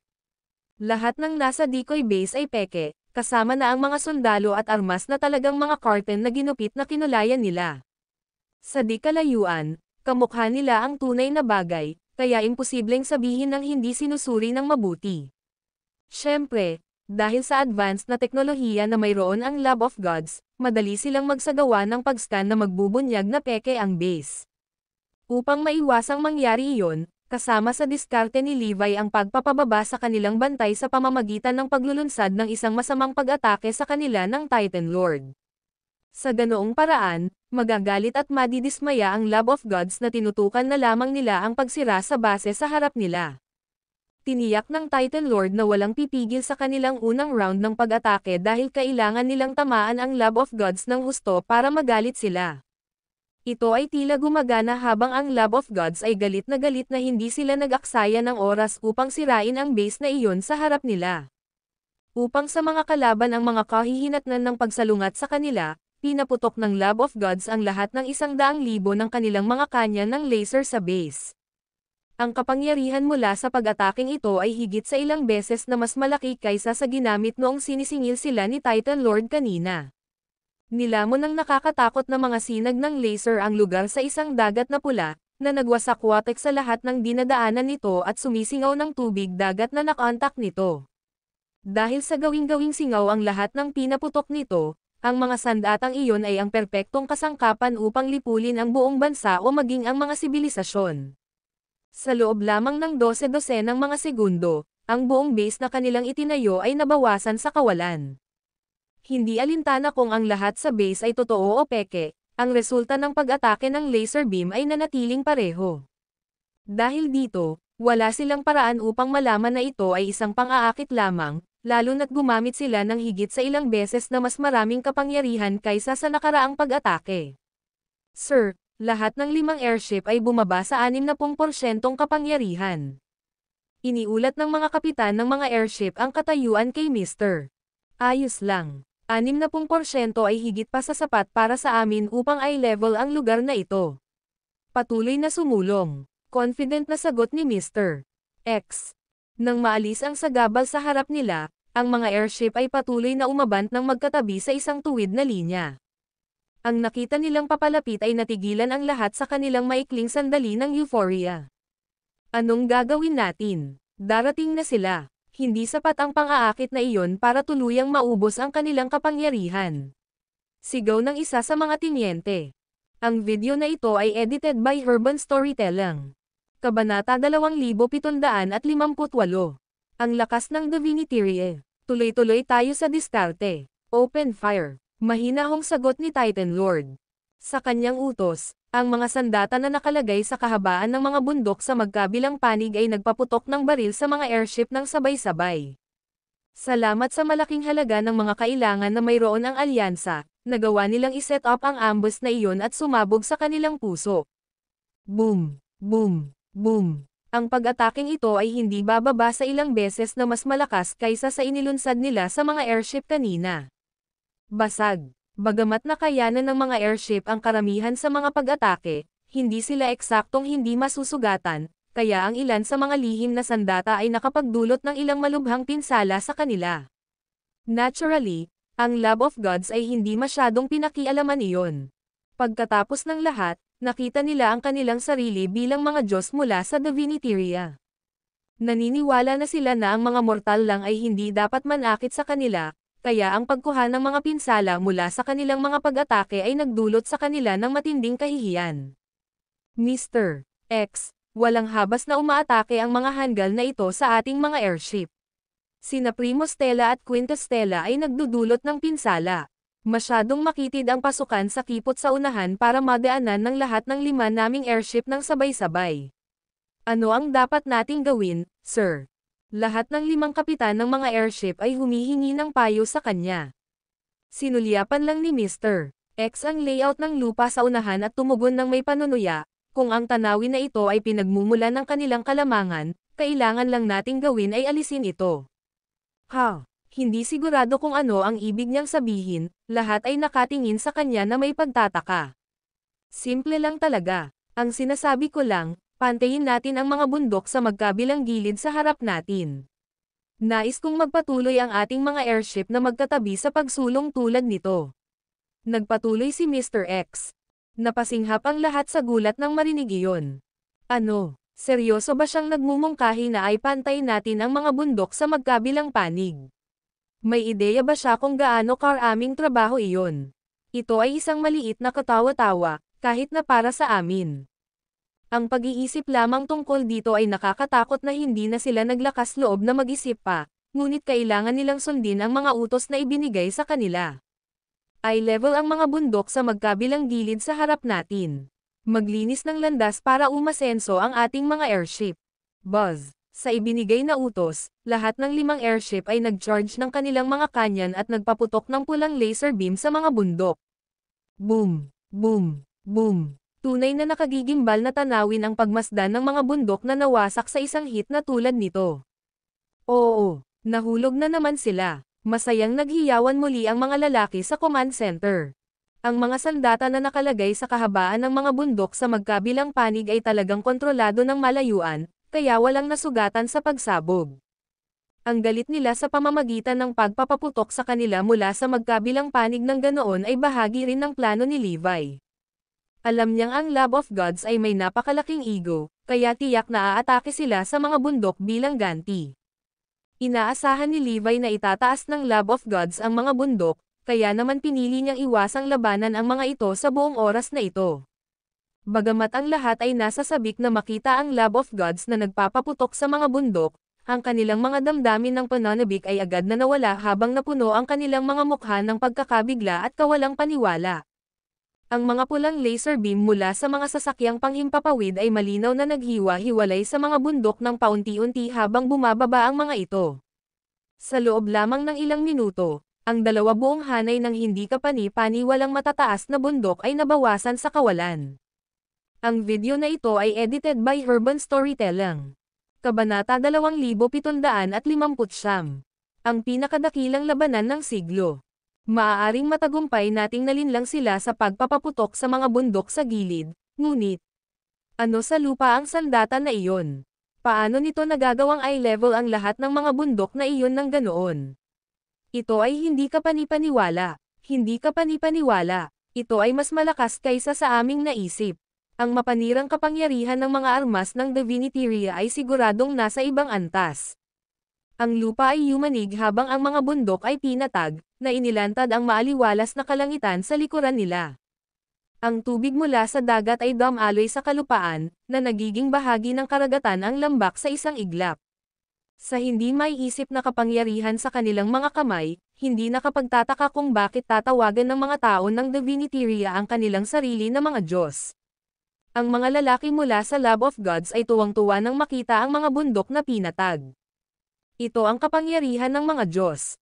Kaya nating wasakin ang mundo gayon din ang muling paghubog nito ayon sa ating kalooban. Ang ganap na kapangyarihang iyon ay ang pangunahing pinagmumulan ng kanilang pagtitiwala pati na rin ang kanilang pakiramdam ng pag-aatas. Bagaman napatag na natin ang mga kabundukan, ang mga sasakyang panghimpapawid ay bumaba na ngayon sa maraming dami ng kapangyarihan. Magagamit lang natin ang mga ito para sa transportasyon at depensa. Hindi na posible ang pag-atake. Bulalas ng mga kapitan. Bagamat ang pagpapatag ng mga bundok ay tiyak na isang kahangahangang pagpapakita ng lakas, ang dami ng kapangyarihang ginamit ay sadyang napakalaki. Dahil dito, ang mga sasakyang panghimpapawid ay hindi magagamit ng nakakasakit sa kanilang pagsulong. Ayos lang yan. Titigil na lang tayo sa pag-atake gamit ang mga airship mula rito. Hindi sila ang aming pangunahing kasangkapan ng pagkakasala, sa simula pa rin. Simulan ang pag-atake at tagumpay ang linyang ito ng depensa. Mahinahong sagot ni Mr. Huminto ang 5 airship, at hindi mabilang na mga mandirigma ang bumaba na nilagyan ng mga sandata at baluti habang sila ay sumulong. Napagtanto ni Titan Lord at ng iba pa na gumagana ang diskarte ni Levi nang makita nilang lumipat ang 5 airship sa likod ng ilang iba pang sasakyang panghimpapawid. Dapat naubusan ng firepower ang mga airship. Tagumpay ang diskarte ni Levi. Bukod sa kanilang armas at kagamitan, wala naman talaga kaming natalo. Lahat ng nasa decoy base ay ginawa mula sa mga ginupit na curtain, kaya hindi ito malaking bagay. Isipin kung gaano kagalit ang Lab of Gods kapag nalaman nilang nasayang nila ang ganoong kalaking lakas ng baril sa isang pang-aakit lamang. Gising na tayo, men. Bagamat hindi natin may iwasang makisali sa kanila sa pakikipaglaban, makatitiyak ako na pinlano ko ang ating pag-atake ayon sa ibinigay na diskarte. Hindi kami makikipaglaban ng walang taros sa labanan sa pagkakataong ito. Ngayon, umalis na tayo at bigyan ang ating mga kaaway ng mainit na pagtanggap. Sumigaw si Titan Lord habang pinangunahan niya ang kanyang mga tauhan sa labanan. Ang hukbong Divinitarian din, ay sumugod at nakibahagi sa kanila sa matinding labanan. Lahat ng uri ng mga armas ay pinaputok sa lahat ng dako, at ang pinakadakilang labanan ng siglo ay nagsimula na sa wakas. Ang pagdanak ng dugo at karahasan ay agad na napuno ng larangan ng digmaan. Ang hukbo ng Divinitarian ay mas mataas lamang sa mga tuntunin ng kanilang mga kagamitan at kasanayan sa pakikipaglaban. Gayunpaman, Ang alyansa ay nagtagumpay sa pamamagitan ng paggamit ng kanilang nakatataas na bilang, maraming armas, at matalinong taktika. Gayunpaman, ang alyansa ay dumanas ng matinding casualty pagkatapos ng 1 oras na pakikipaglaban sa hukbong Divinitarian. Ang dami ng nasugatan at namatay na mga sundalo ay ilang daang beses na mas marami kaysa sa mga Divinitarian. Tunay na isang kalunos-lunos na tanawin ang pagmasdan. Sa kabutihang palad, sa pagkakaroon ng daan-daang puwersa na nagtutulungan sa labanan, nagawa nilang suportahan ang isa't isa sa tuwing kailangan ng sitwasyon. Napagtanto na sila ay itinutulak pabalik, ang alyansa ay naglabas ng kani-kanilang mga lihim na sandata na ang tanging layunin ay tiyakin ang kaaway sa bay. Sa kabila ng patuloy na pagtaas ng bilang ng mga nasawi, mayroon silang patuloy na supply ng mga sundalo na hahalili sa mga napatay sa labanan. Ang video na ito ay edited by Urban Storytelling. Kabanata 2760. Nawawala si Levi. Iyon ang pinakamagandang bahagi tungkol sa pagkakaroon ng superiority sa mga numero. Kahit kalakas ang hukbong Divinitarian, talagang matagal pa rin silang lumaban sa alyansa. Sa kabila ng matinding casualty na natamo sa unang oras, nagawa nilang pigilan ang kanilang paninindigan pangunahin sa kanilang dami. Higit pa riyan, ang mahusay na paggamit ng Titan Lord ng mga taktika sa labanan ay nakakatulong din sa kanila upang higit pang mabawasan ang mga nasawi at mapakinabangan ang kanilang epektibo sa labanan. At least, nagawa nilang ipagpatuloy ang laban sa mahabang panahon. Patayin silang lahat, dahil sa matinding paghihirap na naranasan nila, si Mr. X na personal na utusan ang kanyang mga tropa at palabanan sila ng mas agresibo. Dahil ayaw niyang harapin ang galit ni Sacro Rhea, desperado siyang masira ang mga depensa ng alyansa sa lalong madaling panahon. Ang mga nasawi ay unti-unting dumami habang ang hukbo ng Divinitarian ay tumaas sa kanilang laro, at ang Titan Lord ay natalo ng 7 sa 37 mga basing defensive na kanyang itinayo. Ang mga bagay ay patuloy na lumala habang ang hukbong Divinitarian ay nagpatuloy sa kanilang agresibong pagtuklas. Ang Titan Lord ay parehong nag-coordinate ng mga diskarte sa pagtatanggol habang nag-iipon ng mga suicide squad upang mabawi ang mga base na nawala sa kanila. Natural, ang kanilang mga estratehiya ay nagsasangkot ng pagkuha ng buhay ng mga sundalong Divinitarian kasama ng kanilang sarili. Tunay na itinulak sa desperasyon ang isang napakaraming puwersa ng hukbong Divinitarian. Ang mga mandirigma mula sa Divinitaria ay sadyang napakalakas kung kaya't ang mga puwersa ng Erudian ay walang pagpipilian kundi ang gumamit ng mga pag-atake ng alon ng mga tao laban sa kanila. Ang katotohanan na nagawa nilang humawak ng ganoon katagal laban sa kaaway ay isang himala mismo. Gayunpaman, alam na alam ni Titan Lord at ng kanyang mga tauhan na ang pagharap sa ganitong laban ay hindi malulutas ang problema. Ang pagkakaroon ng superiority sa mga numero ay walang ibig sabihin kung ang lahat ng kanilang ginawa ay antalahin ang hindi maiiwasan. Sa kalaunan, mauubusan sila ng kanya na kumpe para ipadala sa kaaway, at ang hukbong Divinitarian ay masisira sa kanilang huling linya ng depensa. Ngayon nakita ko na kung bakit pinili ni Levi na huwag makipaglaban sa kanila. Masyadong makapangyarihan ang mga Divinitarian na ito. Hindi man lang kami nagkakaroon ng pagkakataong manalo laban sa kanila. Ang magpadala ng mas maraming lalaki sa kanila ay nagpapadala lamang sa kanila sa kanilang kamatayan. Hindi nito malulutas ang problema. Ito ang dahilan kung bakit ang pangunahing diskarte ni Levi ay upang maiwasan ang labanan upang itago ang aming lakas. Walang kwenta ang labanan hanggang kamatayan dito kung hindi man lang tayo manalo. Gumawa si Levi ng kanyang mga diskarte sa layuning makamit ang tagumpay sa huli. Binalaan pa niya kami tungkol sa kung gaano kalakas ang hukbo ng Divinitarian. Nagsimulang mamis ng lahat si Levi nang mapagtanto nilang tiyak na ang kanilang pagkatalo. Ang ika-11 linya ng depensa ay malapit nang bumagsak. Ano ang mangyayari kung matalo tayo sa labanang ito? Bagamat ang payo ni Levi para sa amin na mga umatras ay mangangahulugan ng pagsuko ng ilan sa aming mga teritoryo, hindi bababa sa mananatili kaming lahat sa buhay upang muling ayusin ang aming mga puwersa at gumawa ng mga bagong estratehiya upang ibalik ang takbo. Kung nasa paligid lang si Levi, malamang nakaisip na siya ng bagong plano ngayon. Ang pakikipaglaban sa mga Divinitarian na tulad nito ay walang kabuluhan. Sila ay nangingibabaw sa amin na may napakalaking puwersa, Kaya ang aming mga sundalo ay walang iba kundi kahit anong kumpi sa kanila. Eksakto. May nakarinig na ba kay Levi? Baka makaisip siya ng plano. Ang pag-urong ay hindi na isang opsyon para sa amin. Oo, lalala lang kung susubukan nating umatras ngayon. Ang pakikipaglaban hanggang sa ang tanging pagpipilian natin sa puntong ito. Ang buong command center ay nasa nakamamatay na katahimikan habang ang lahat ay nagsisikap na malaman kung paano nila mababaligtad ang mga bagay-bagay, ngunit walang makapag-isip ng anuman. Si Titan Lord din, nalungkot sa katotohanan na ang kanyang malupit na estilo ng pakikipaglaban ay ganap na walang silbi laban sa kalaban. Ang pagkakaiba sa ating lakas ay sadyang napakalaki. Ang labanan sila ng direkta ay payak na pagpapakamatay. Anong gagawin natin? Anong gagawin natin? Pawis na pawis ang lahat dahil sa pagkabalisa, ngunit walang nagawa dahil sa patuloy na pagdami ng bilang ng mga nasawi at mga nawawalang teritoryo. Samantala, ang mga puwersa mula sa Zarain ay sinusubaybayan ang sitwasyon mula pa nang magsisimula ang labanan. Obvious naman na one-sided battle na ito ngayon. Ano ang dapat nating gawin? Tanong ni Blackhawk.